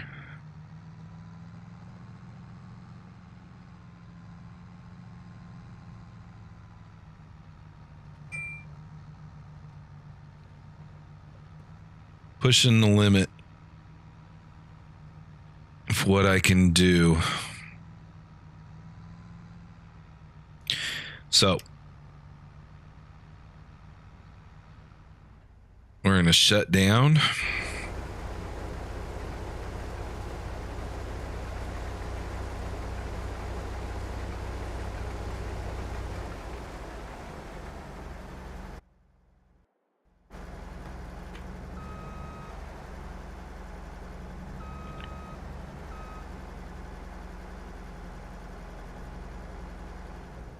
Shut down.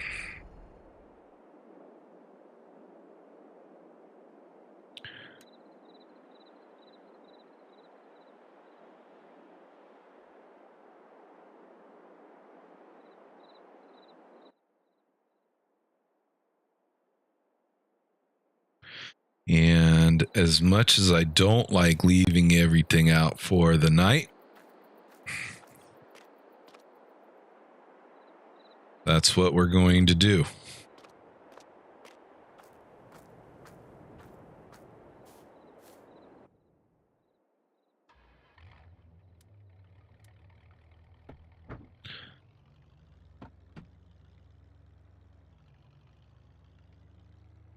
I never made it down to pick up my trailer today.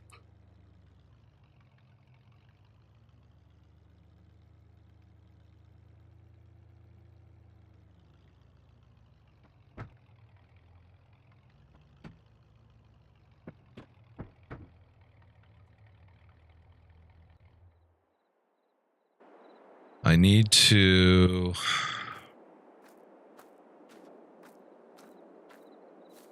Let's see, before I call it a day...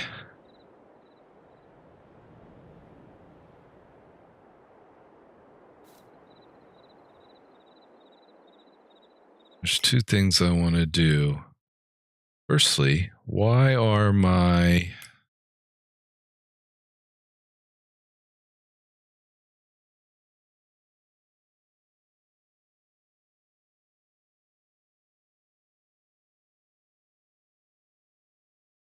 Why are my...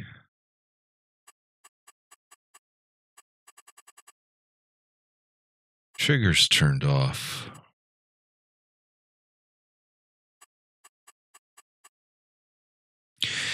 Information dialog boxes are on.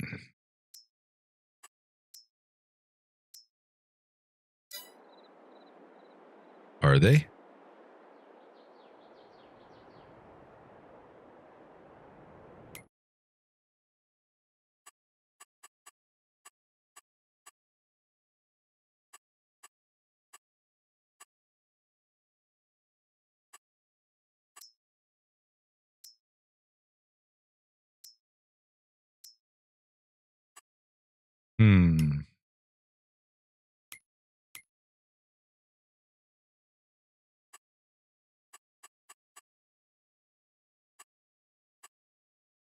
Shows the top left section of the screen. Info triggers are off. Let's turn the info triggers on.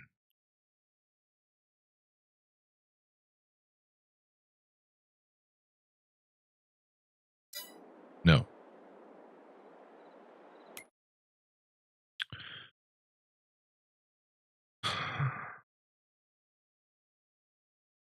Interactive zone markers are...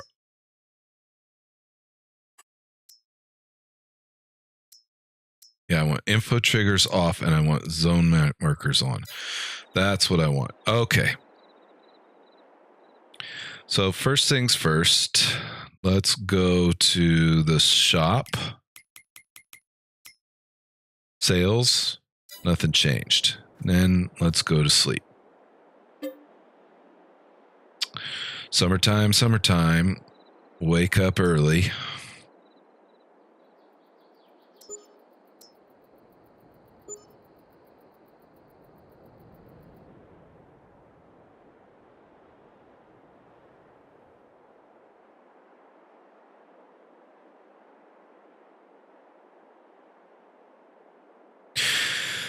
All right.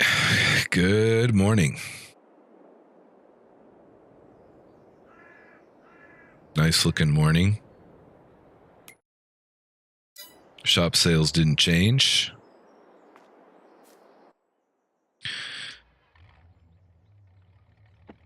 Let's go down.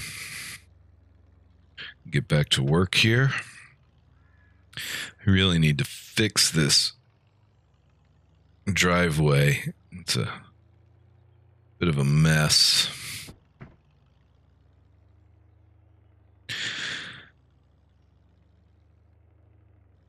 All right.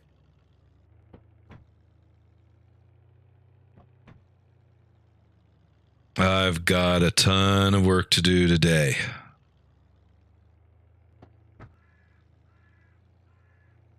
I've got weeds growing.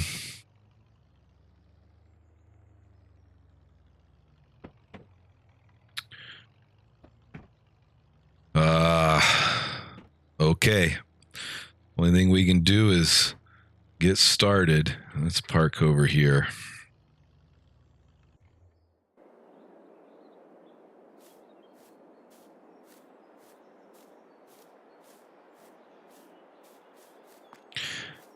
Take my morning jog.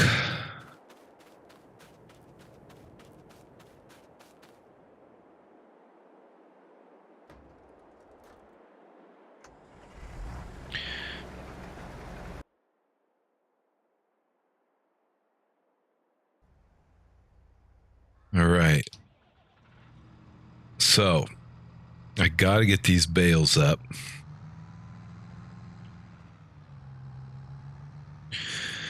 Now at least I can see what I'm doing.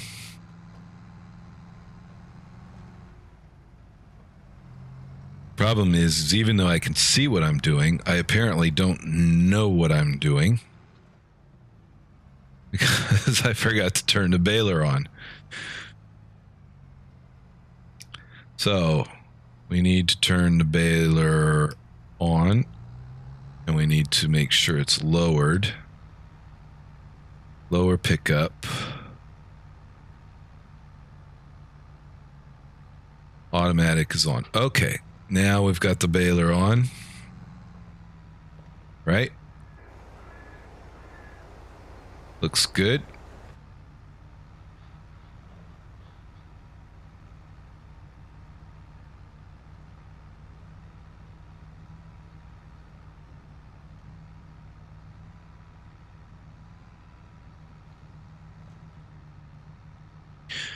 Need to go down and pick up that trailer. I'm tempted to send AI down to the shop to pick that up, because I then need to get somebody else onto the field getting these weeds out. There's another little bit right there. I don't know if I'm going to fuss with it. Yes, I am. No straw left behind. That's the motto here. Can we push you? Oh, we don't want to do that. We just want to nudge you out of the way.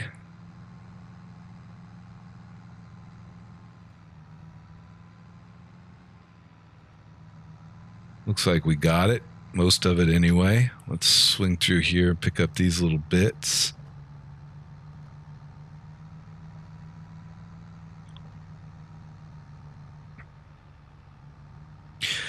Yeah, I really wish I would have had enough time to finish baling yesterday.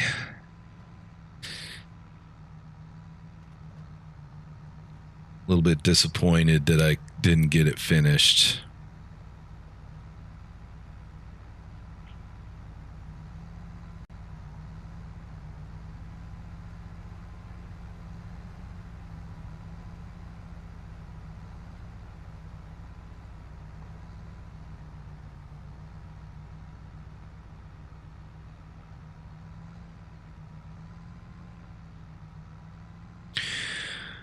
A little bit disappointed.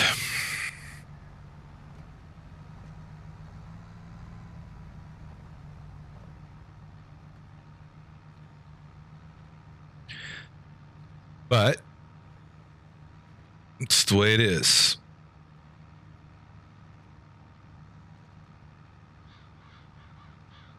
My biggest concern is I'm chewing through money with all the hired workers so they can get all these jobs done, my 1 day months. And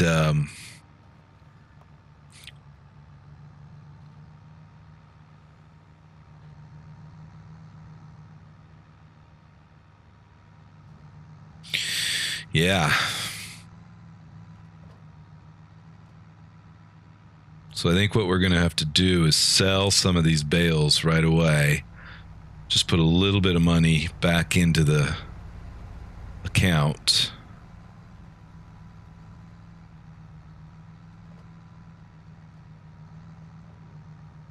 Full grain tank.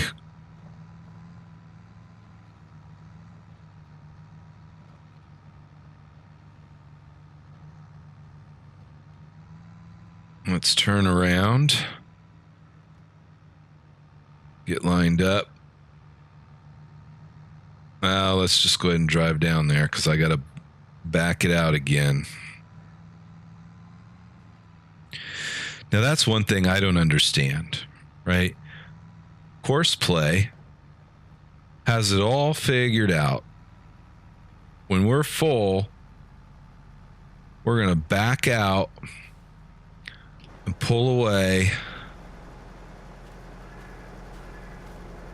from the crop. No damage. Why doesn't the base game AI do the same thing.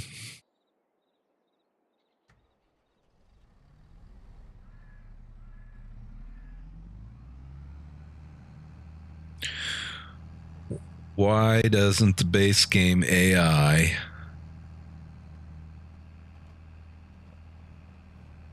or at least give me the option? There's a good mod. Can somebody mod that?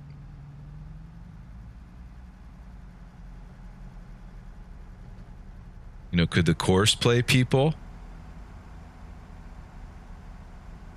bring in a mod so that if I don't want to use...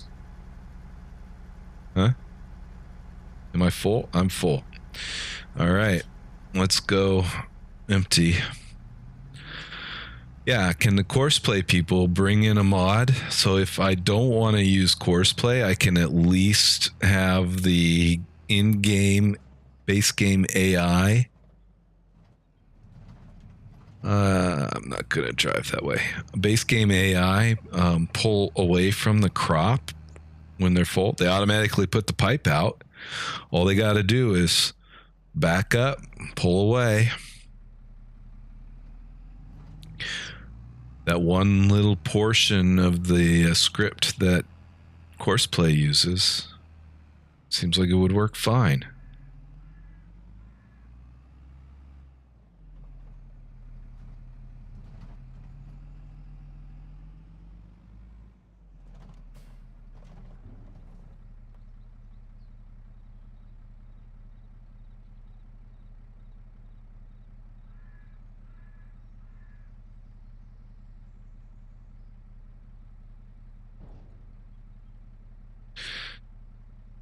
All right.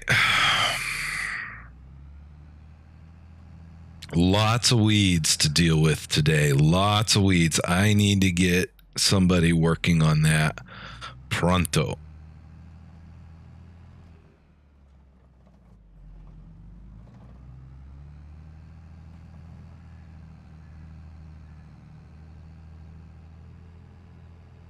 So let me finish getting this trailer unloaded. This harvester unloaded.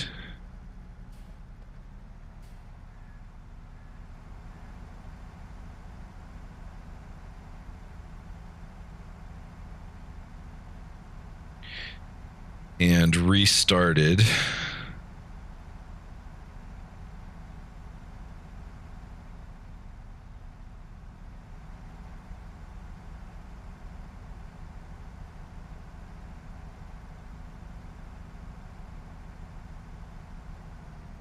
Because I also have to get over and harvest the wheat today, if possible. Should be possible. Shouldn't be any issue to get the wheat harvested. But before I can deal with these bales, I need to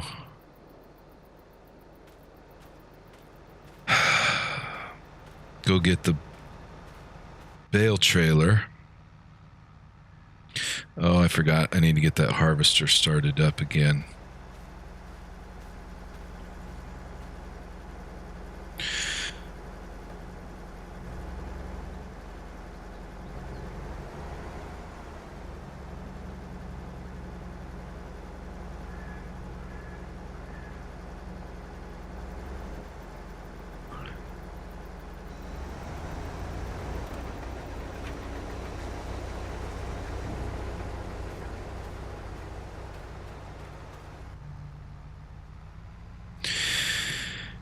I'm tempted.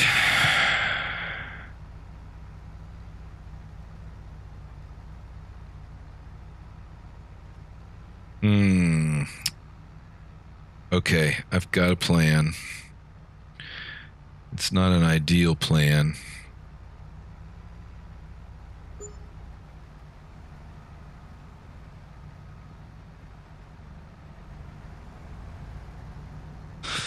But I think it'll work.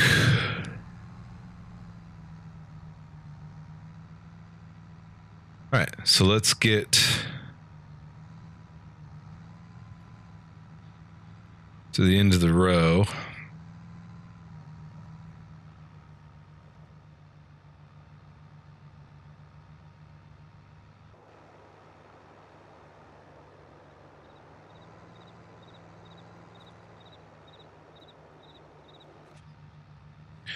let's get to the end of the row.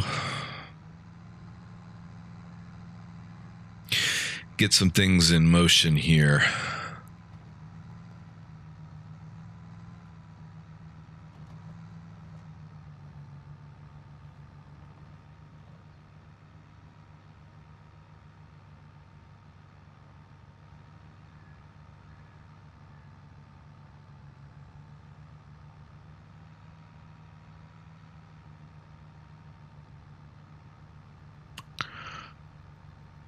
Get some things in motion.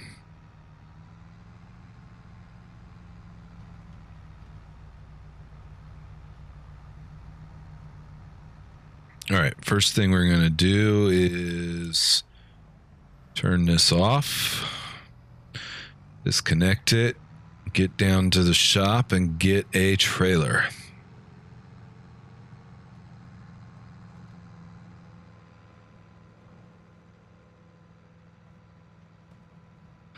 I still got to shell out money for a new shed, too.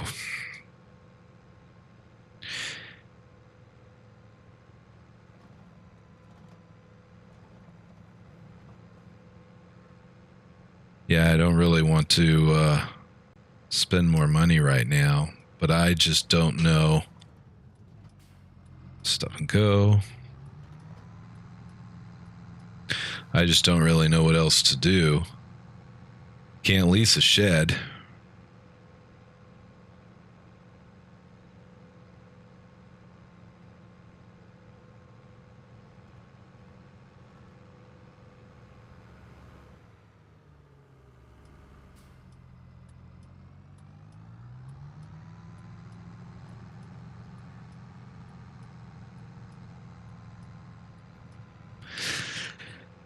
Using my turn signals, but I'm not looking. I'm just going.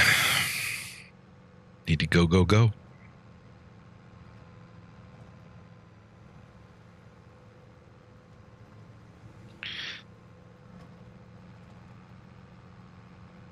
But hey, who cares? The AI doesn't pay any attention to road signs or traffic.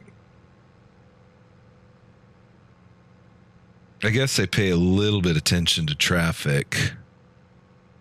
They don't really pay any attention to the road signs.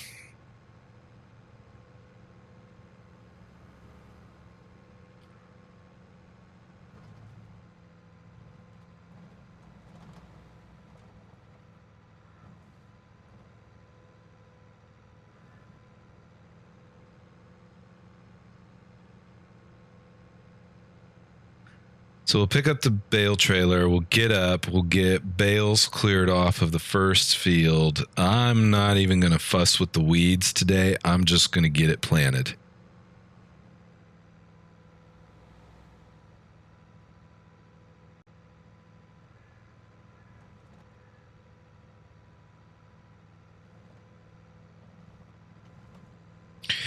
And then I'll deal with the weeds tomorrow. And the fertilizer tomorrow.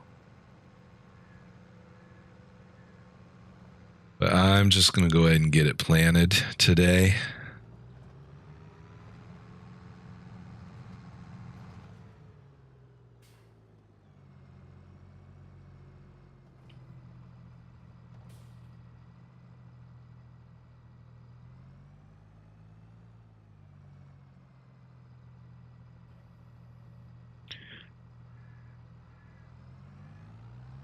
And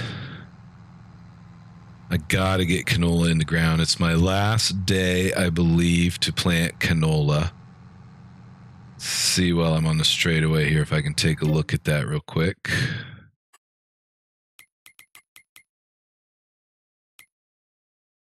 No, it's my first day to be able to plant canola.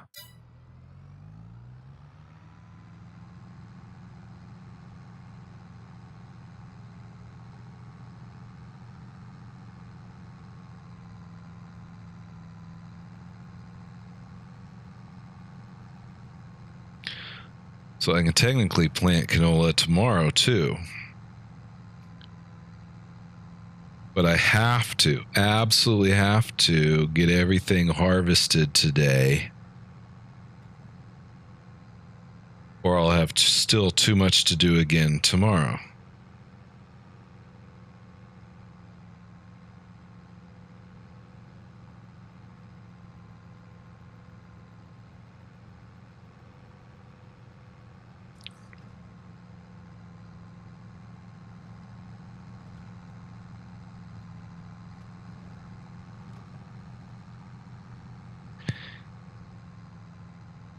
All right.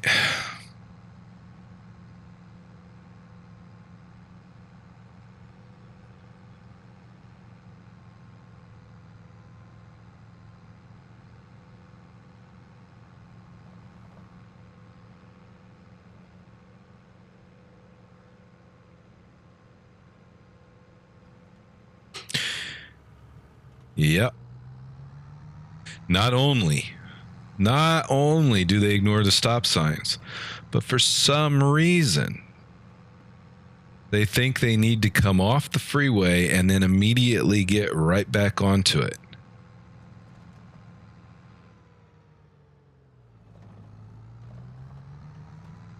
No good.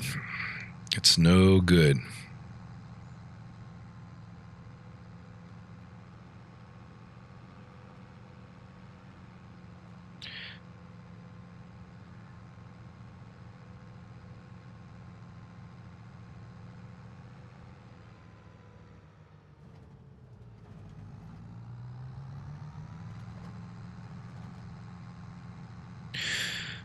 All right.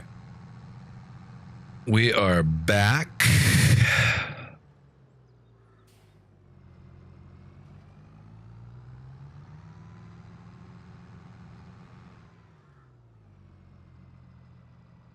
And let's see here.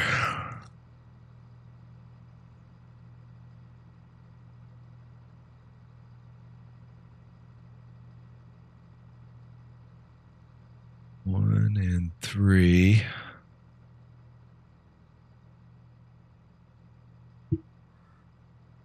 I can't remember the numbering.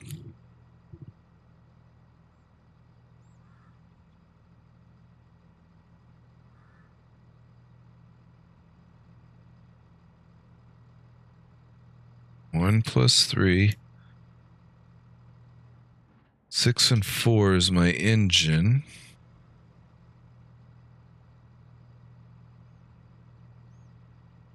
Oh, I don't have the folders on.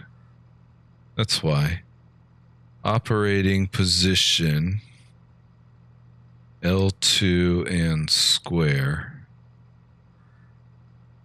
Is it doing anything?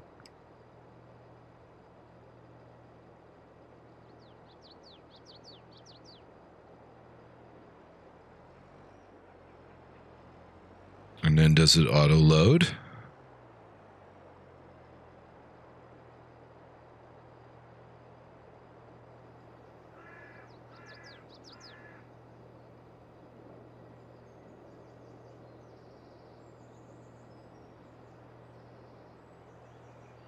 I know I installed auto load on it here. So how does it work?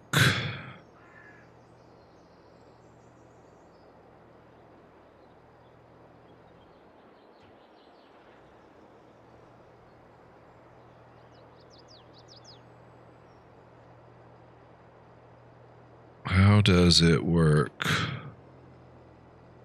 Seems like it should be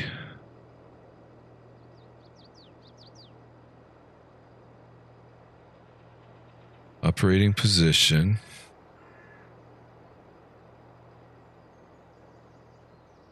Well, now transporting position, operating position. Well, now that didn't work, did it?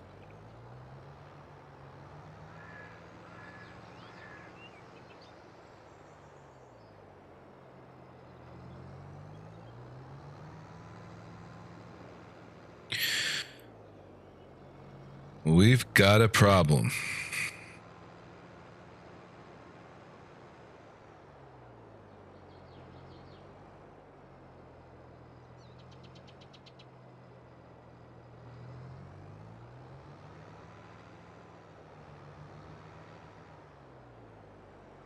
I don't understand why I've got this problem.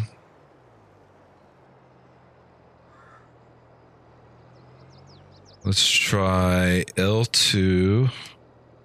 Triangle 2. Oh.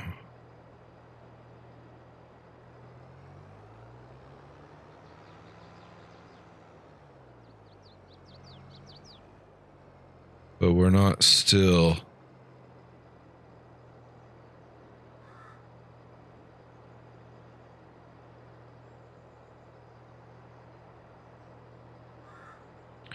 Abort unloading.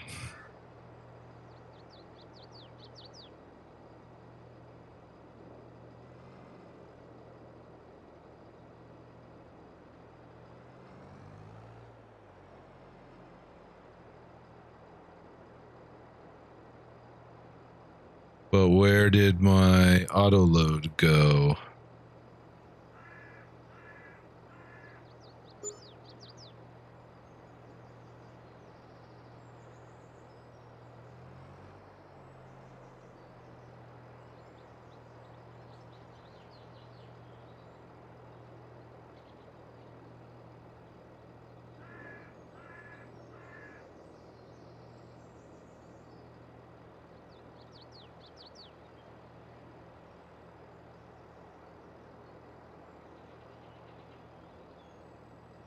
Reset.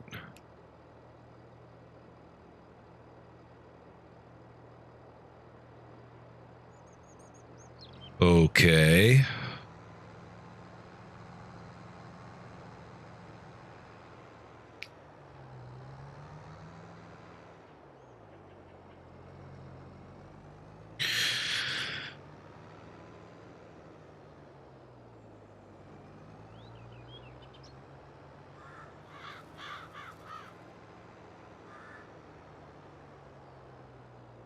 Can I not get close enough?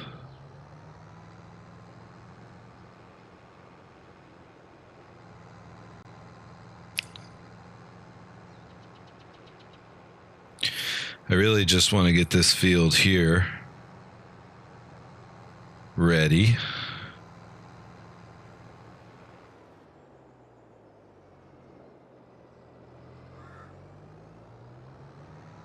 For planting so I can get it started.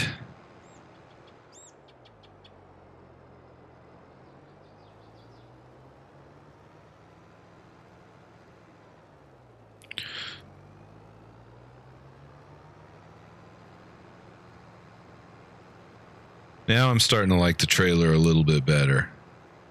I don't know what that little glitch was at first, but it seems to be working fine now.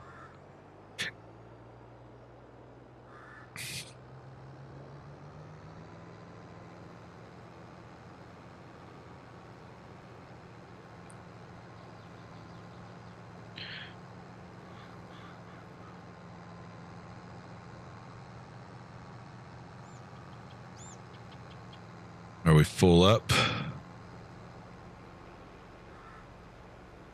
All right. So now I need a place to store bales.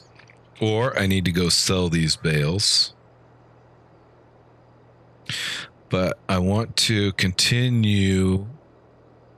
Actually, I'm going to freeze time for a second. I want to continue exploring. So unload bales.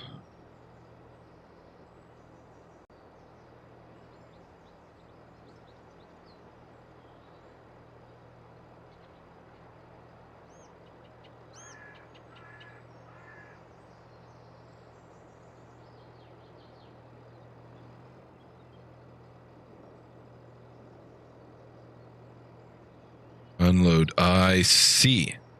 Unload here. Well, that didn't work worth a shit. Reset.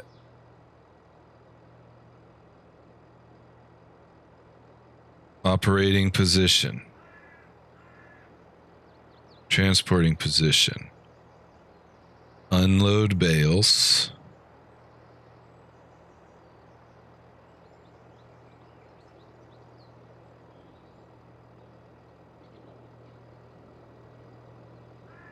It's not doing what I expect it to do.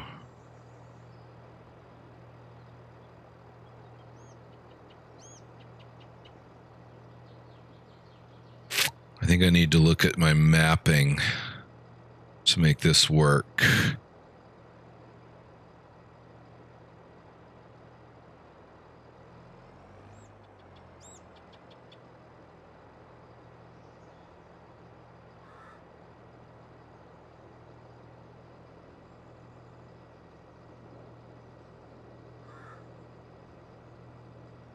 Yeah, I'm gonna have to look at the mapping.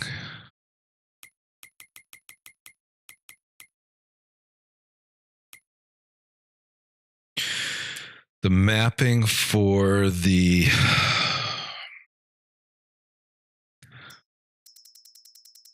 auto load.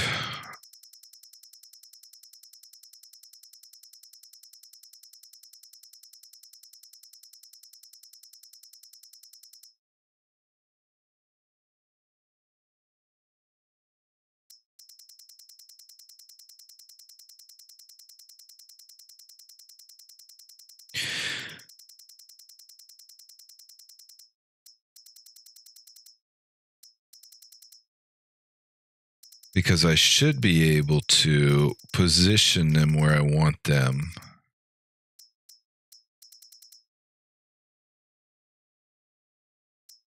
I didn't see it. Auto load.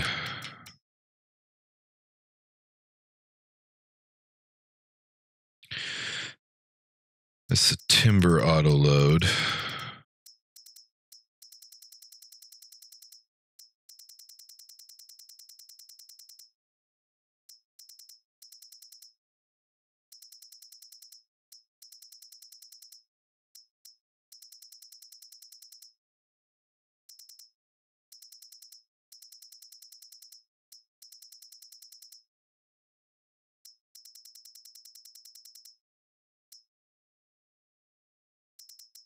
It's like that's a crane. Oh, wait a minute. Unload bales. That's how we do it.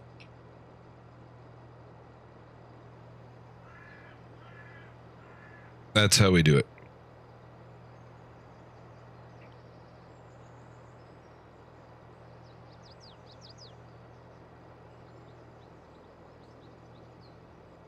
So I can go side to side. Unload. Unload here. Done. Got it. Figured out. It was a mapping issue. Of course. All right. Let's disconnect the trailer and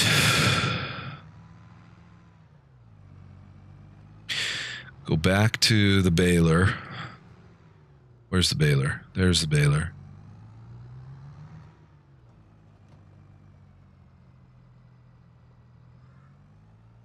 I'm running up on the time that I wanted to end the stream.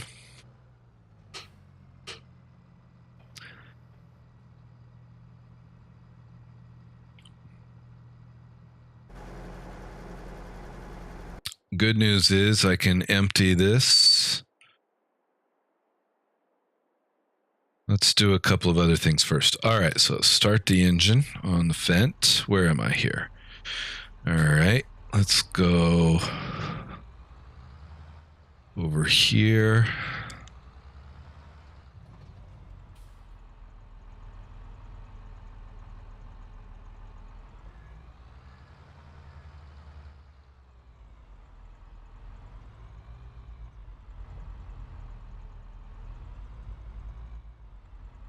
And for now, I'm okay. I need to select my seed. I want to do canola.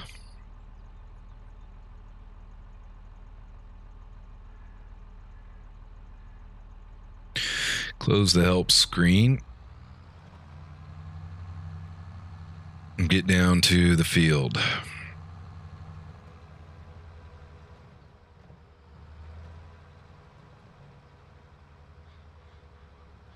So I'm not going to fuss with planning there yet because I need to do some field modification work. But I am going to go ahead and plant canola in here.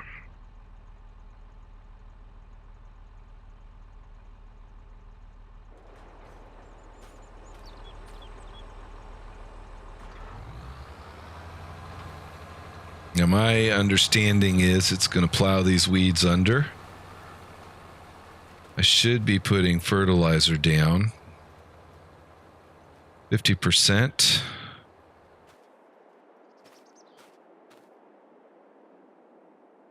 %. Yep. All right. We need to go unload this harvester.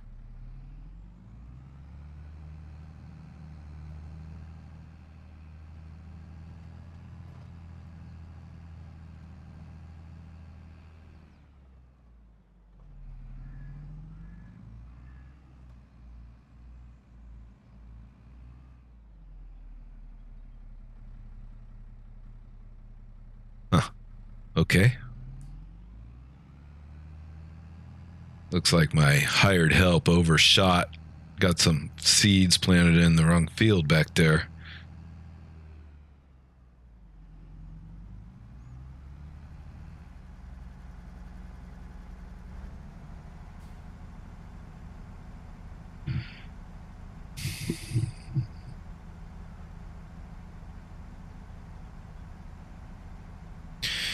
Okay, unload this. He's going to go finish up, or she, whoever's driving, and then I'm going to need to unload one last time before we go hit the wheat.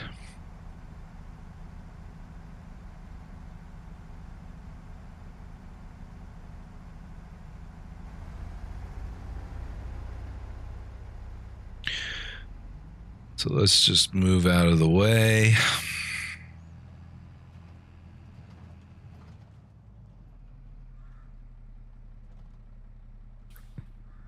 And it's not going to be long, so I don't need to turn off the engine. We got seed going in. Hooray, hooray. And I need to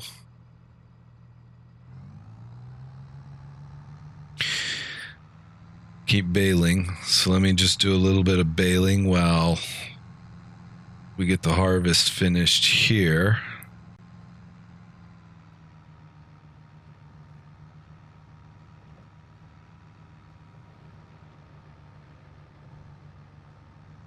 He did not complete his task. He left a little strip, which I can either decide I care or don't care about. And I think I'm going to go ahead and care about it. So let's go over there.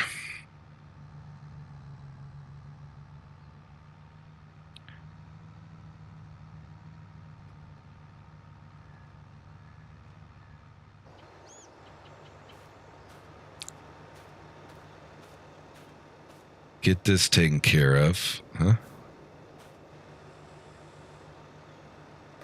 All right. Let's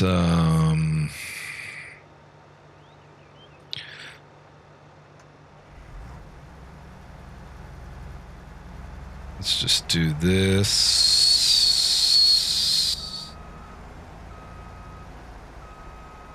Go ahead and start it up.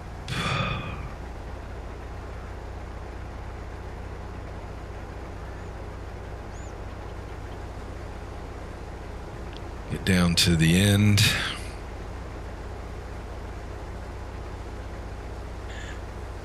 Go ahead and pipe out.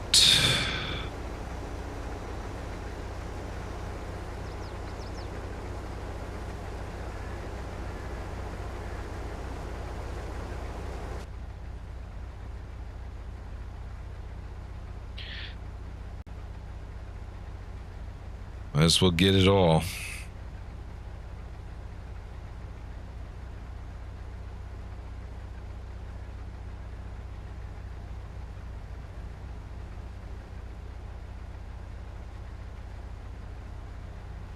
All right, I'm looking for a good income off of this crop when it's time to sell it.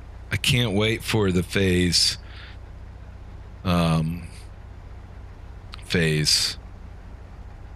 1.3 release. we call our software release at work a phase. We're releasing phase 3.0. Anyway, the 1.3 release is going to add the prices onto the price fluctuation charts, which is great. All right, let's get down to the wheat, because once the wheat's done, I can do some field work. I can combine those two fields, throw a little bit of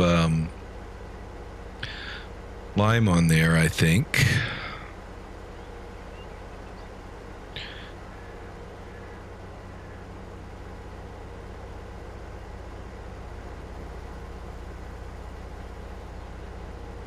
And that'll be great.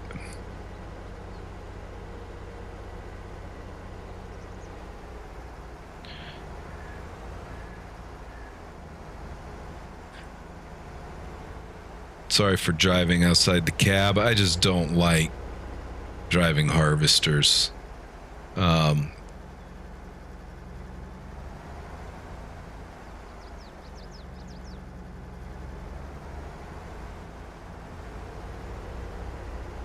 going to do it this way. Come at it from the side.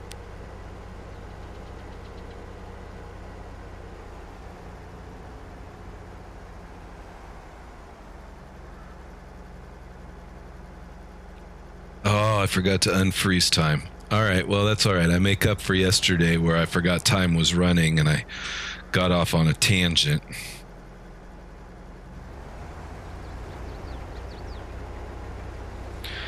All right, let's just make sure straw swath is on. Looking good, looking good. Seeding's on progress. We need to go deliver.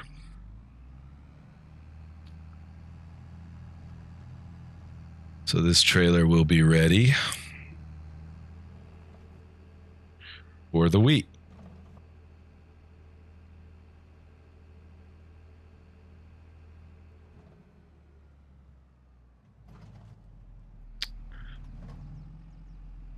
And I then need to decide what I'm going to do with the rest of my day in real life. My IRL day.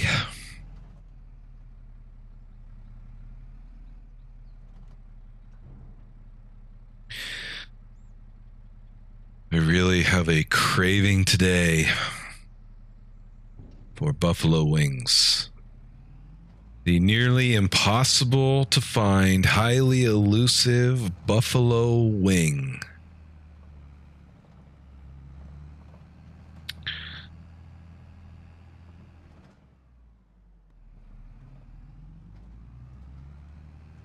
I really don't feel like riding a train for an hour, 20 minutes, to get to the only buffalo wings, which are mediocre wings at best. There was a wing shop that delivered to my apartment, which has disappeared. No longer available. I think it's a supply chain issue. I think that they're unable to get the sauce brought in from another country, so they're unable to produce the wings. Because they disappeared once before and then reappeared. So the alternative is to take a train. Well, it's also 15 minutes of walking, an hour plus on the train,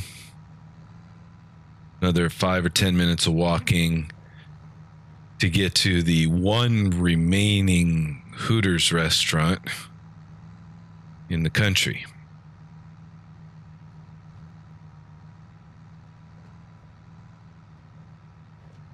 But I do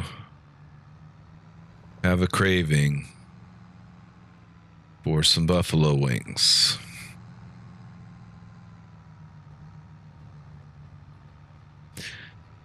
So what am I to do?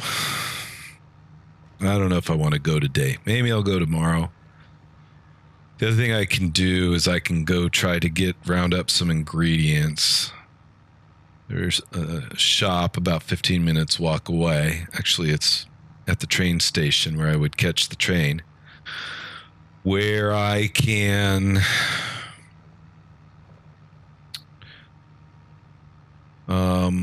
pick up some relatively good hot sauce.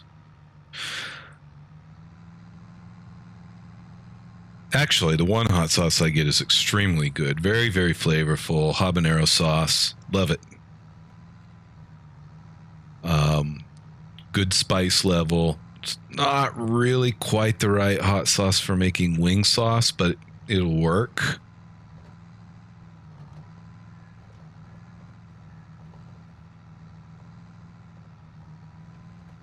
Hot sauce is so expensive here.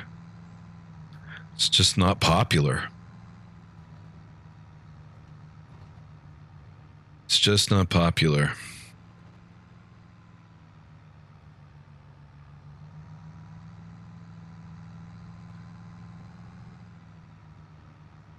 Okay, I think we should be done seeding or planting. So I just will let that sit for now because I can't plant this field until I get the bales off of it.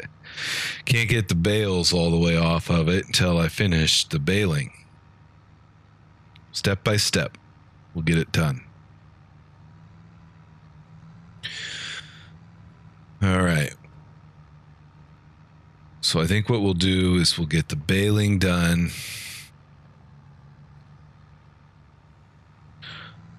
On this field.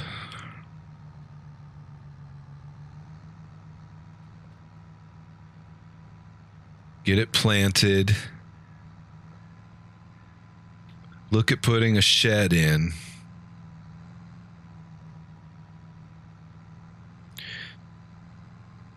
But I got to figure out where I can put a shed and what shed I can afford.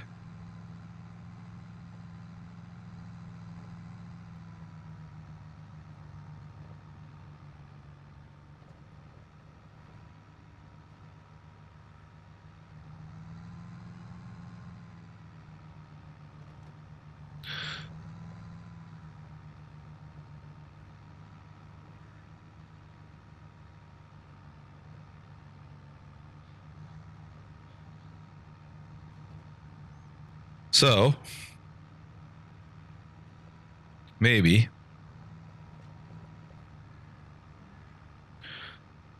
I can get that done today.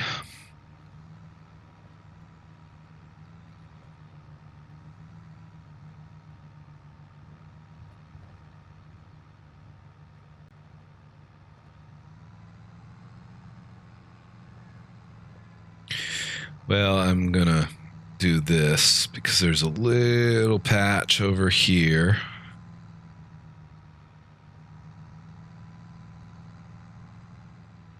Squeeze in there.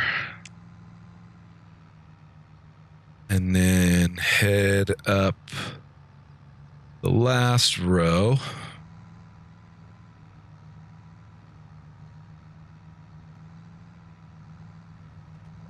Which is not the last row. It's the last full row. There's a partial row there. I'm not going to be able to finish filling this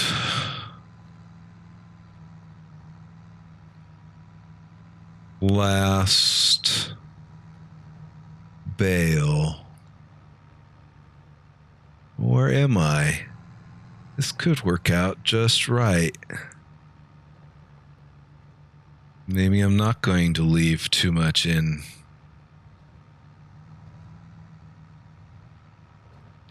Can I get there?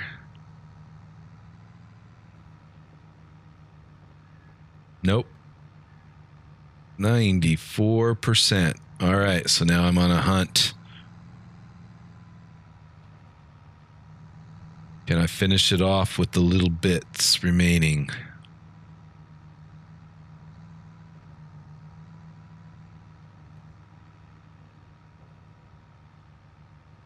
No? There's a little bit. Oh, you know what? It doesn't matter. I gotta go bale wheat. Straw. Wheat straw. Let's go down there to the wheat straw.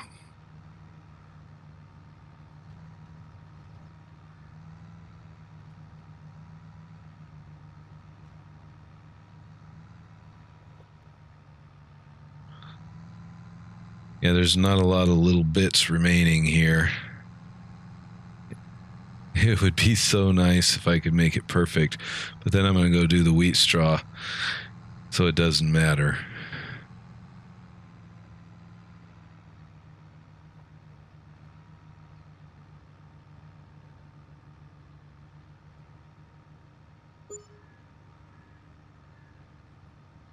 All right. We're ready to unload. Pipe on the wrong side. Always. Not always. Usually.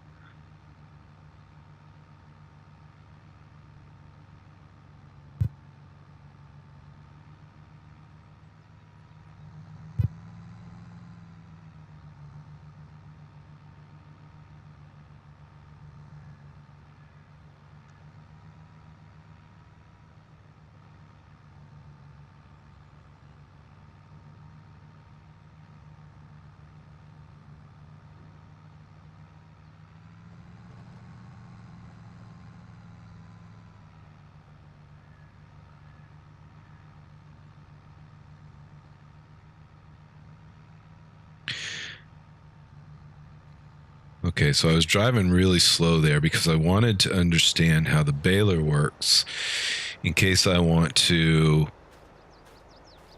avoid putting straw in and do a little bit of loose pickup at the end.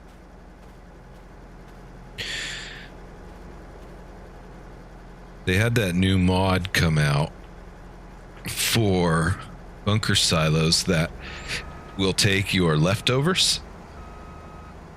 So whatever you have left over, you dump it into the bunker silo and make silage from. Let's just do this. I'm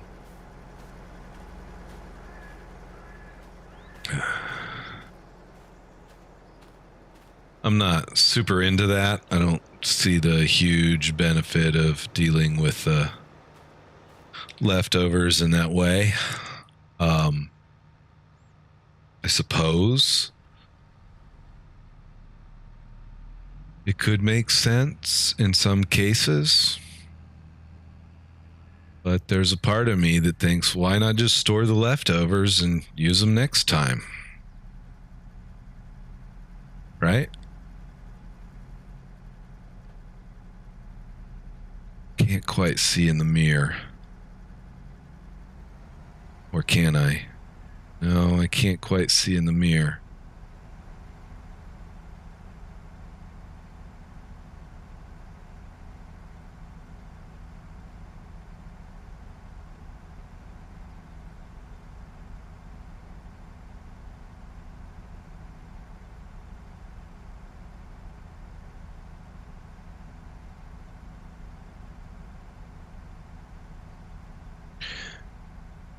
What is going on here?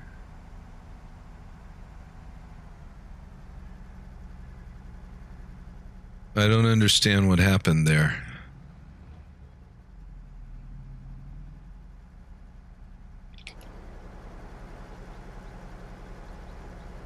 Strange, strange, strange.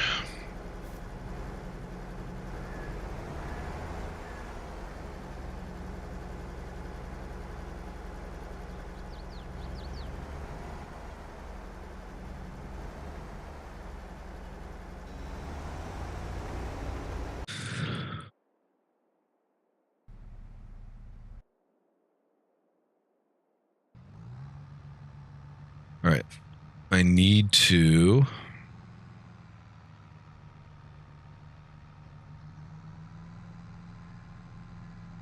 get the bales off of that other field.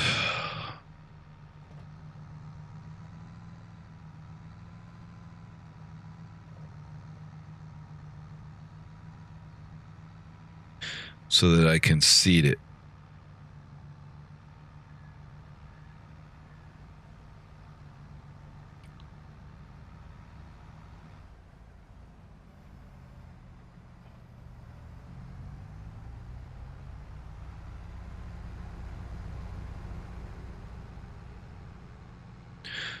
So let's do that.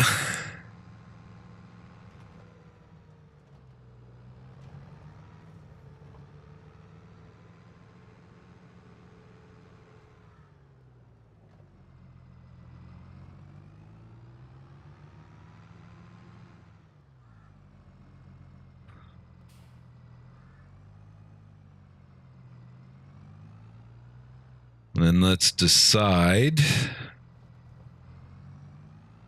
on a shed.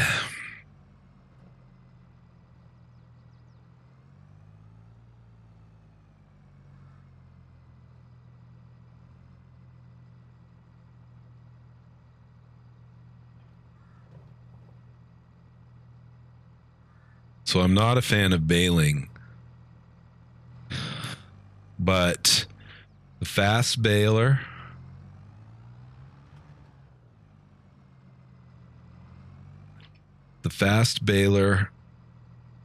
and the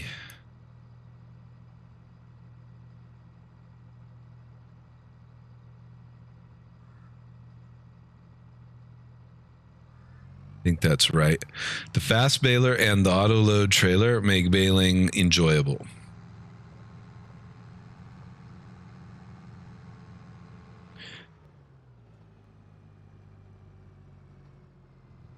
Let's see if we can pick this one up. Yep, we're in the right operation mode. So we'll take that off and we'll do some driving.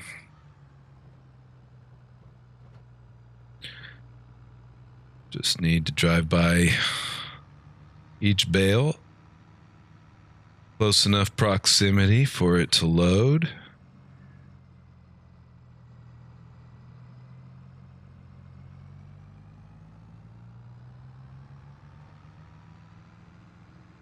So when I was a child, I went to my grandfather's farm, and my uncle was farming it at the time, and they had already baled the straw, or maybe it was alfalfa. I'm thinking it was alfalfa,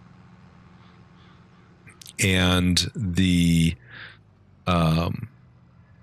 baling process was manual. Not a job that I ever want to do.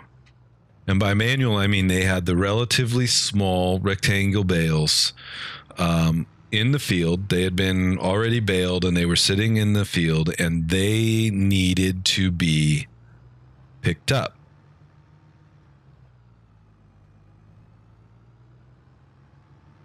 And so the baling, and when I was a little bit older, I would, I handled a couple of bales from time to time, so I have an idea how heavy they are.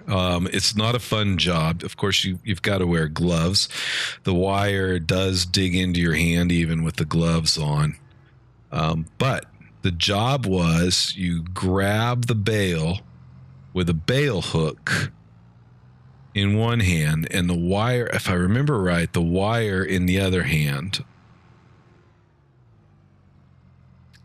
And just confirm we got all the bales. and you'd sling it up onto the trailer. Now, at this point, the story that I'm telling today, I was too young to sling the bales. But I was old enough, maybe I was 10. I'm thinking I was 10. Maybe 11, 12 at most. I was old enough to drive the truck.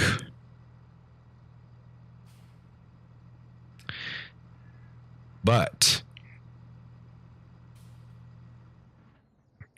driving the truck meant putting it into first gear, like a granny first. And all I did all day was watch for their direction to either, I'm not, what's going on here? Can I get the rest of this? Are we finished? Was watching their direction all day to either stop or go. And stop meant push in the clutch, take it out of gear. Go meant put it in gear, release the clutch.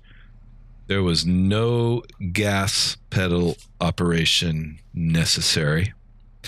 And we crawled down that field at a, quite low rate of speed. And so for me, auto baling on Farm Simulator tends to remind me of that baling opportunity on my grandfather's farm, where all I did was drive the truck and the bales loaded themselves onto the back. I didn't have to do anything. There was no other piece of equipment. Just drive down the field, drive past the bales came onto the truck. Good times. All right, so as I said, I don't like driving harvesters with the head in front of the windshield. So I'm going to drive from back here. I'm going to take this up.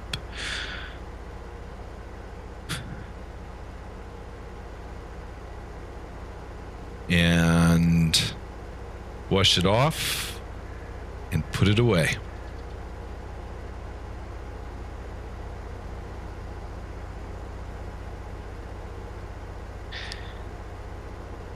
Quite dirty today.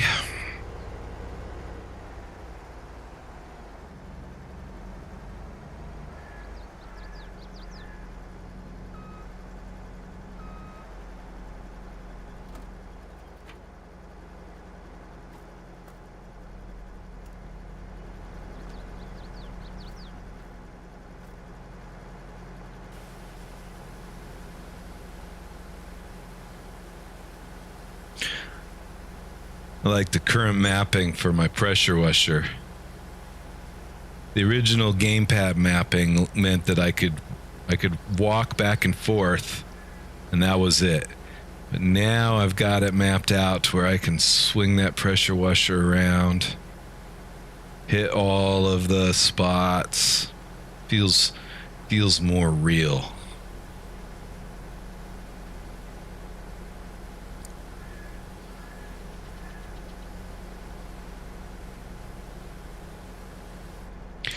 All right. Washed off. And well, I don't know if we can do this. I think we cannot. Yeah. Let's reposition.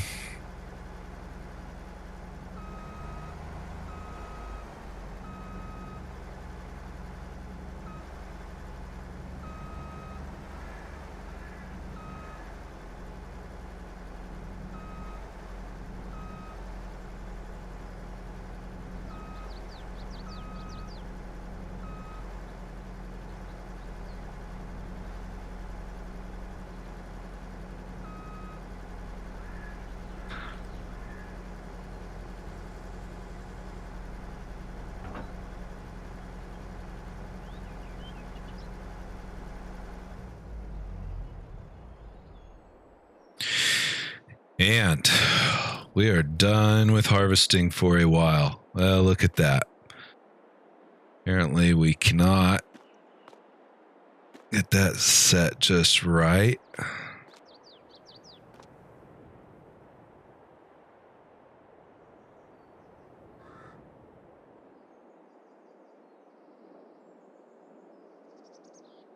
So let's just bring that out.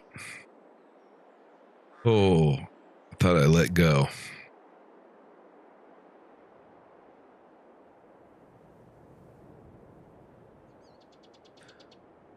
Okay.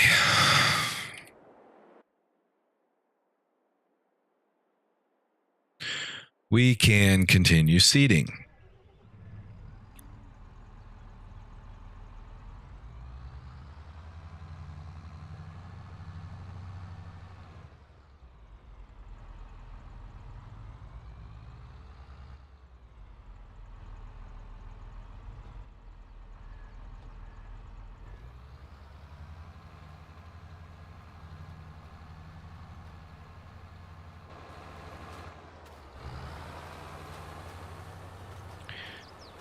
Good, good, good.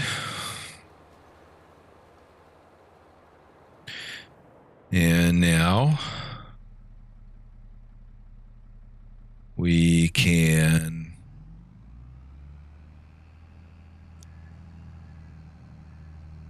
deposit the last bit of grain.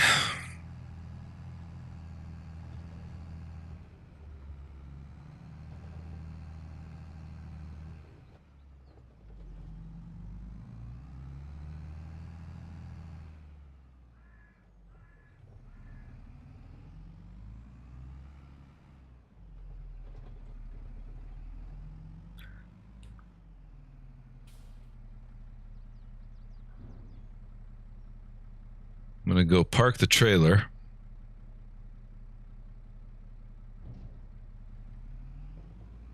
But I'm going to leave everything sit there.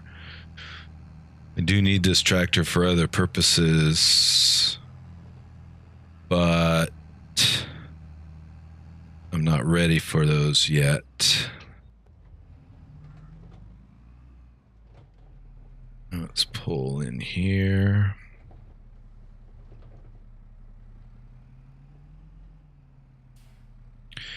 Should be fairly even. Dump that. All right.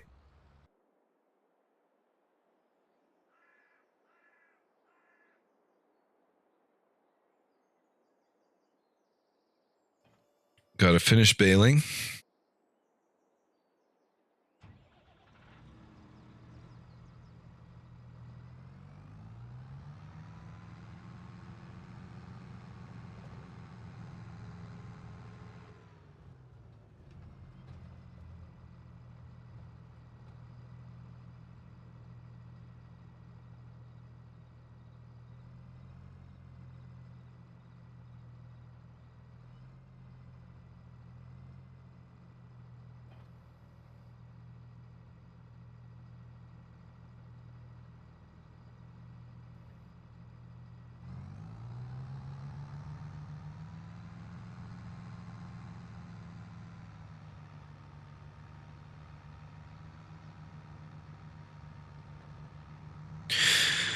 Finish the baling work, and then I need to inspect this field to see if it needs lime, but I'm going to have to apply lime regardless because I am going to combine this field with 4 and 5, the two fields that are already combined there on the left side.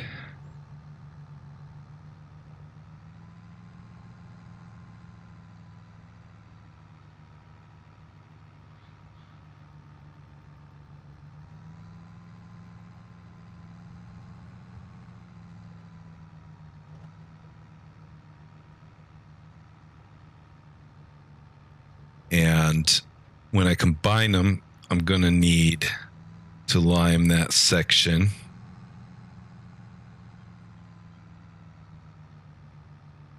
that's not currently field.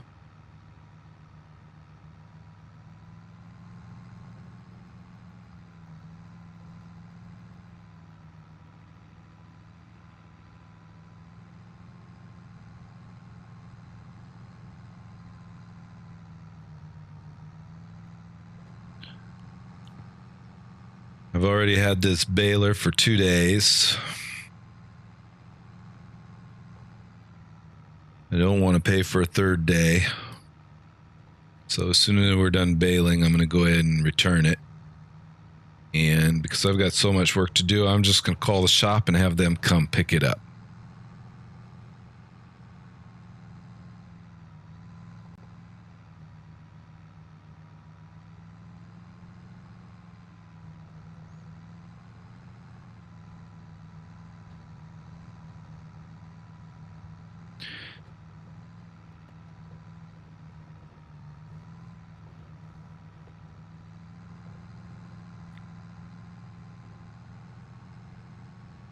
And I think that once the baling is finished,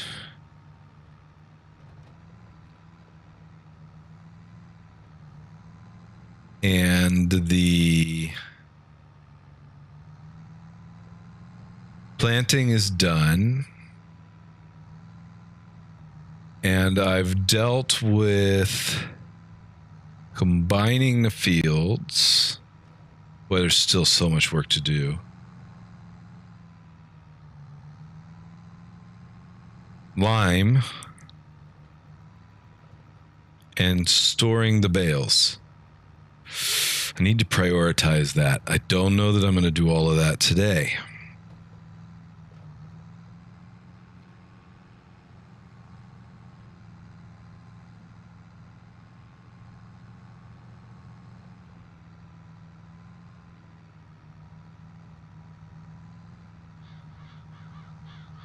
But I do need to end the stream soon. So what's the right stopping point for today is my question.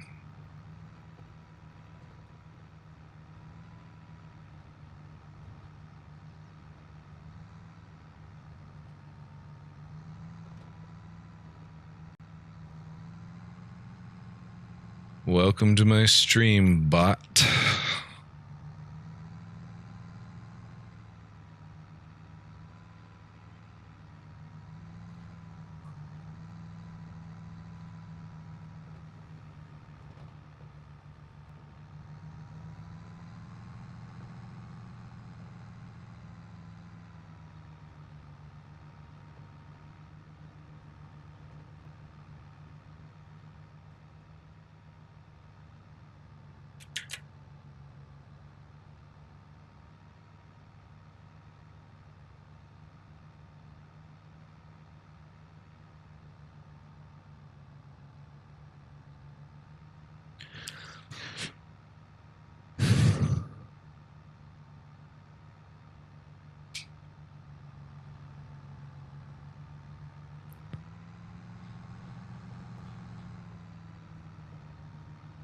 No moderator today. He tried to join but couldn't stay.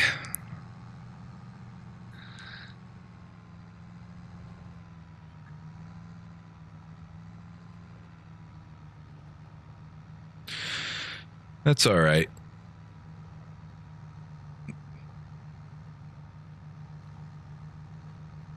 Let's see, I got all of it on this side already. So why am I going this way?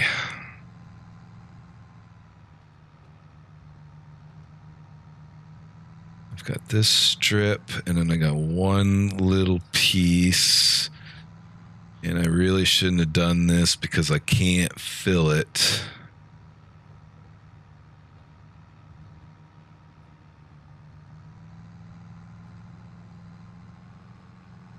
With what I got here.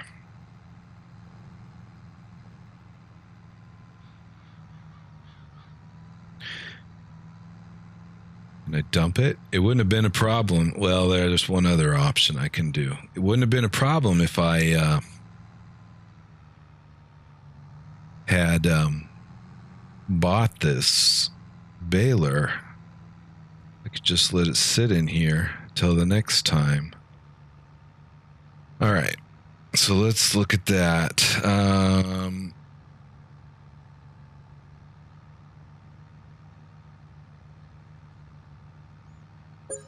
I don't think there's a way to dump what's in there.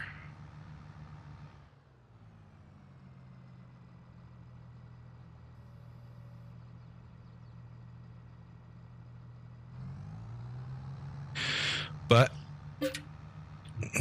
we can do the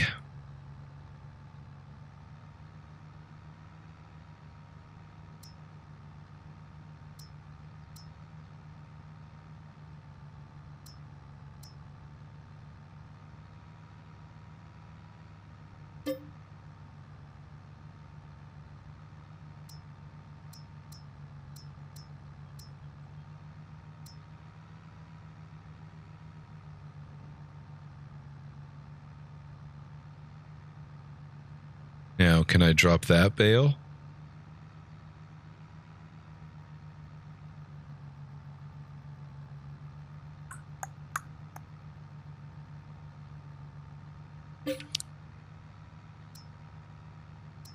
Or can I do this?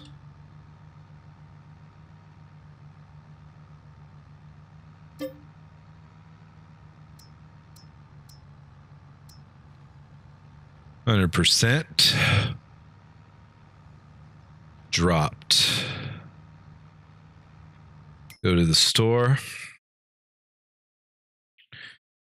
And go to my lease. Oh, that's right. That forage wagon's still leased. Anyway, let's go ahead and return the baler. Okay.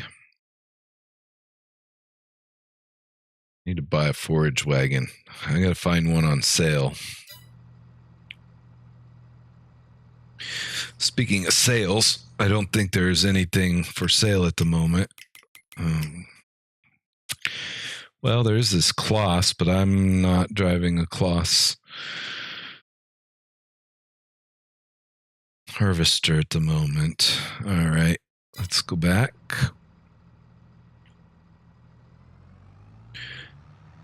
Go get the trailer. Pick up these bales.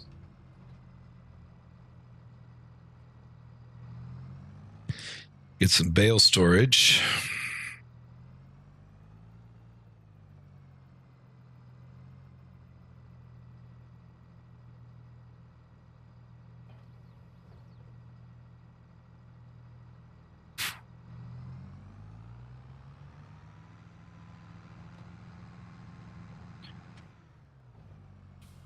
Yeah, I'm still set up for picking up, right? 17, 18.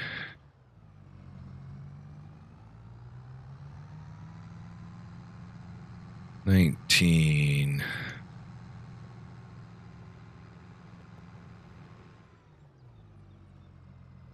20. 1, 2, and 3. 23. So I'm one shy of 2 dozen, which is okay. I'd rather be one shy at the moment than one over.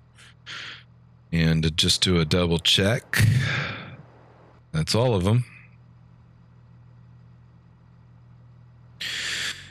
Where am I going to store bales? That, my friends, is a whole nother challenge.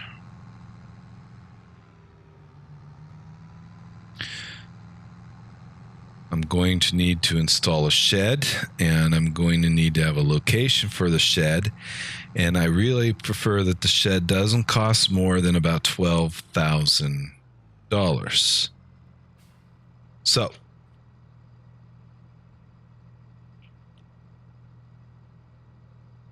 Let's jump into construction mode.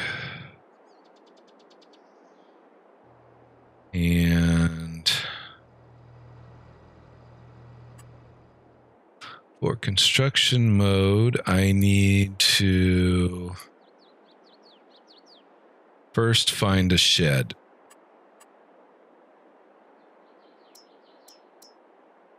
That is reasonably priced.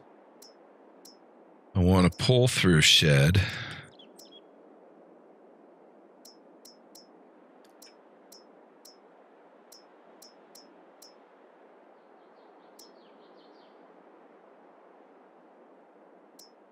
So this one's $10,000.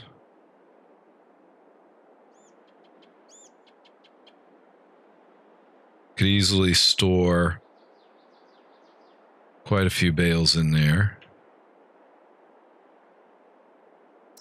$12,000, massive shed.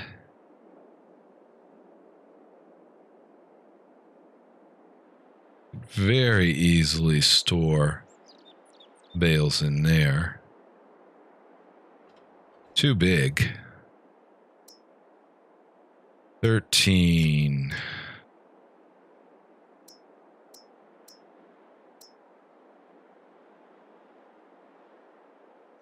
Open hall for 6,000. Could store bales in there. Price is great. It's massive. Too big.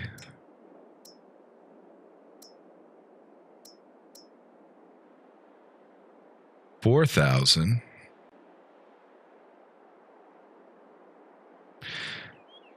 I could do that. Park my trailer.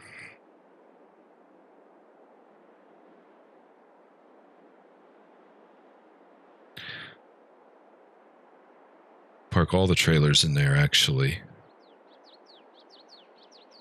Okay, so this is an idea.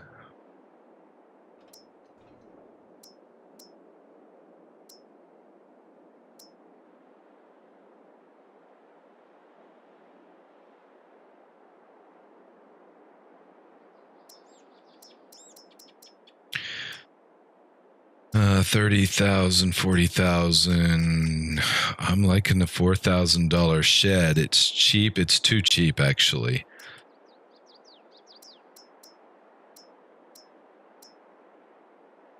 You know, probably what I need to do is put the $10,000 easy shed in.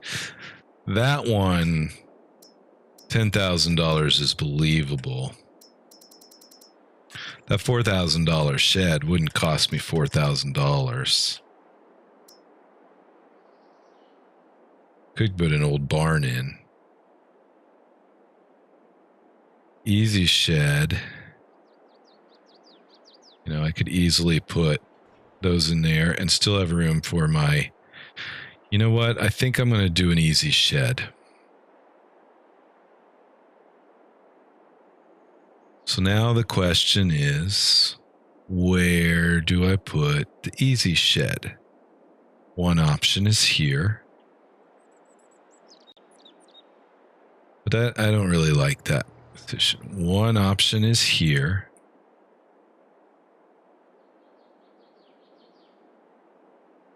It's a little bit too big for this area.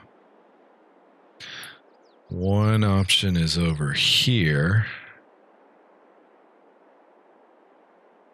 which is going to take a significant amount of landscaping, but is doable. Have to remove that tree.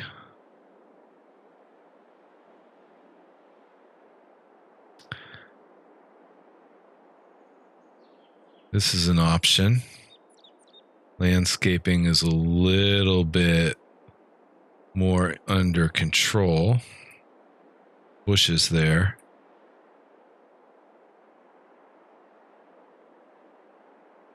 We need to navigate in and out of this area with a little road.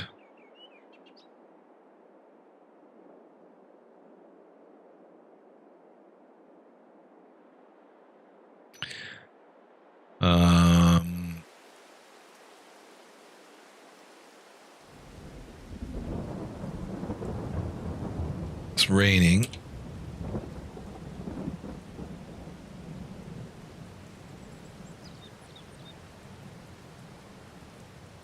How about here? That's not bad.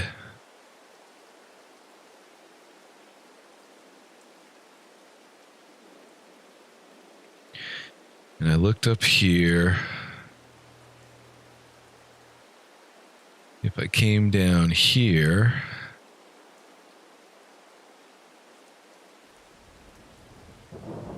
bit of landscaping necessary.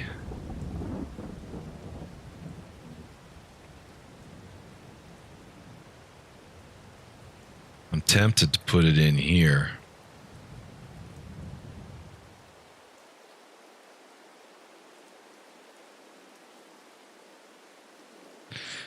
I really am tempted to put it here, except that it just doesn't fit. I mean, except that there's a lot of landscaping to be done. Put it in over here.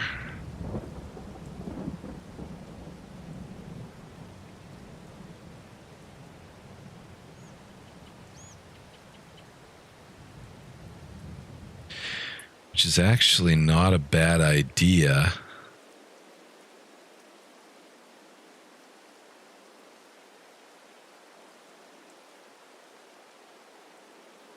Because it would give me a place to put a little bit of equipment over here as well. Technically, that is not on the farm.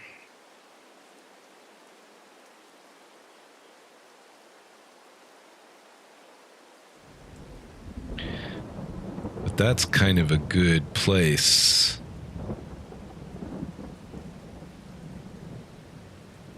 I could also put it right here.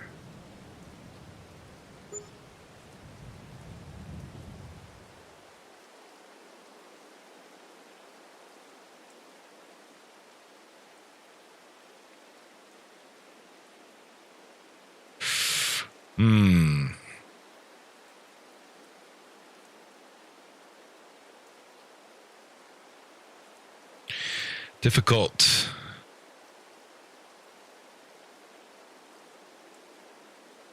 Difficult to decide.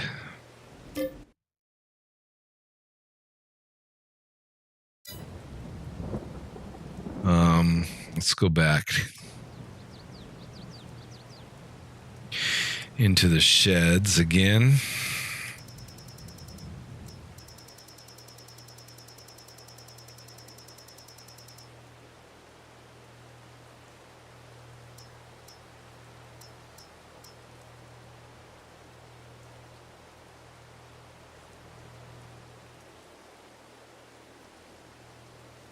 That's almost believable as a two. Oh my gosh, I've got silage. Forgot all about it. That's actually a little bit believable. That shed.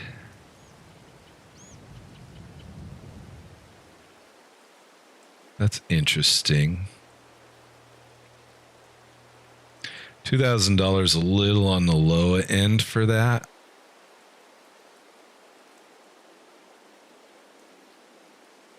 But that might just work. That position's not too bad either.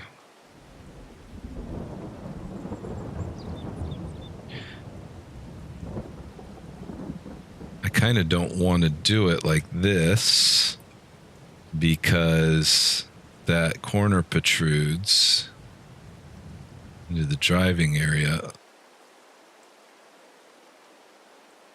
It seems better to position it at an angle like this.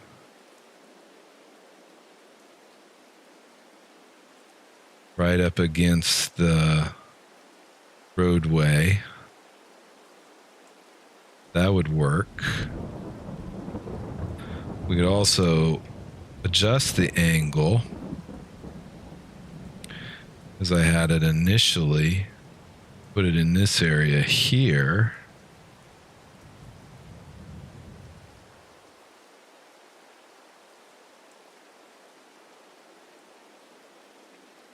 That might be it. I could continue adjusting the angle and just put it in straight. I think I found my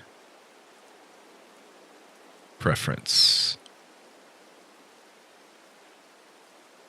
I think I found the preference here. I think we're going to put it in there.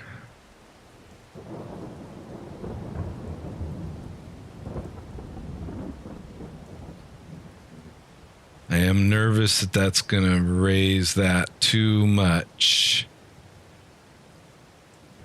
So, one last look. That's 3,000.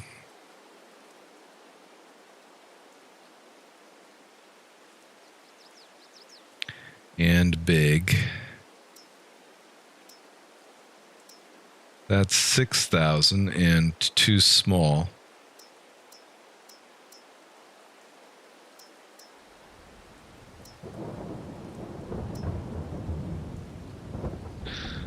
That's too small.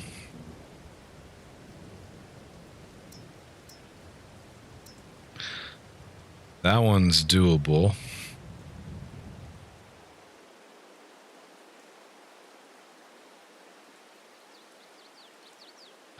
But a little bit too big for that space. A little too big. But not bad.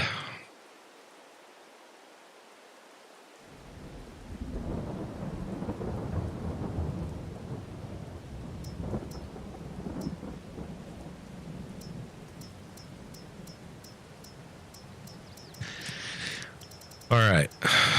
So what we're going to do is we're going to go with this one. However, there's some steps we need to take. Step number 1, turn off the autosave. Step number 2, initiate a current save.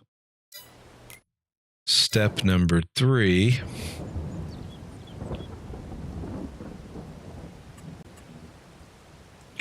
grab the shed and see if we can get it positioned here where I'd like it. So I'd like to move it back as far as possible here.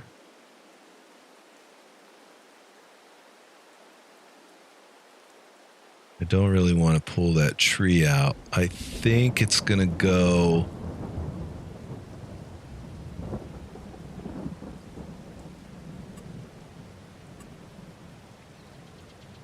right. I can reposition that.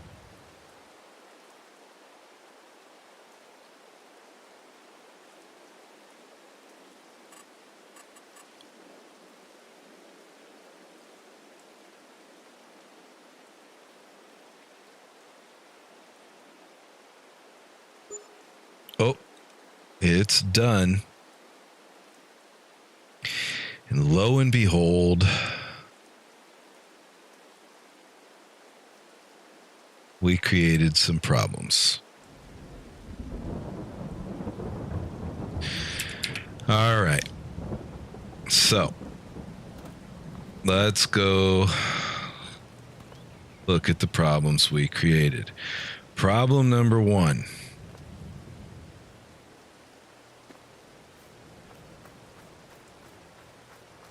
I didn't look in here. Did I create a problem in here? Ah, very fortunate. There's no problem in here. I created one problem. Interesting, interesting. Can we fix that problem?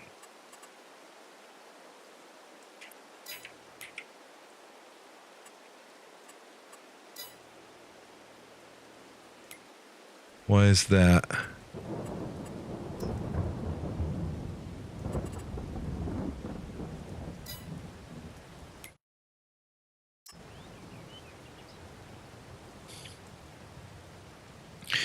Can I fix that?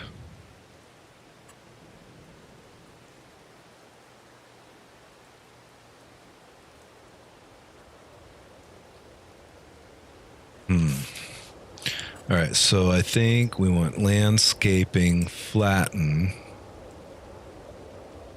Make this bigger. Does it flatten? And make it bigger?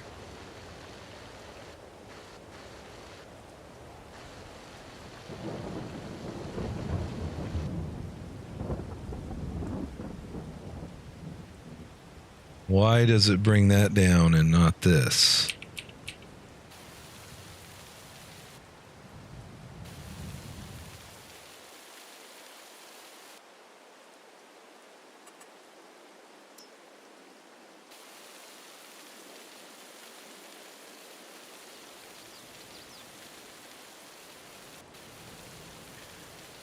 See, I find this very frustrating.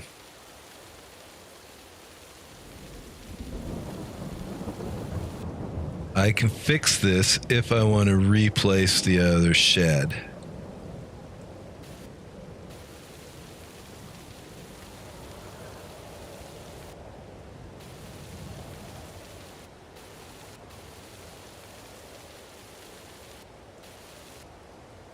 But I can't fix it unless I replace that shed.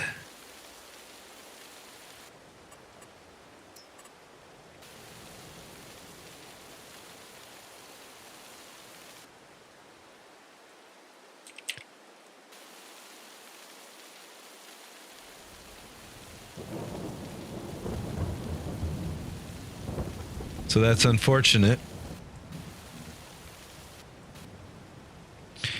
But what this does is it brings us to an end of this stream because I'm going to exit without saving and have to come back in and redo this. So I'll do that off camera, and on the next game, we'll pick up where we left off. I think that's going to do it for today. So, thanks for watching.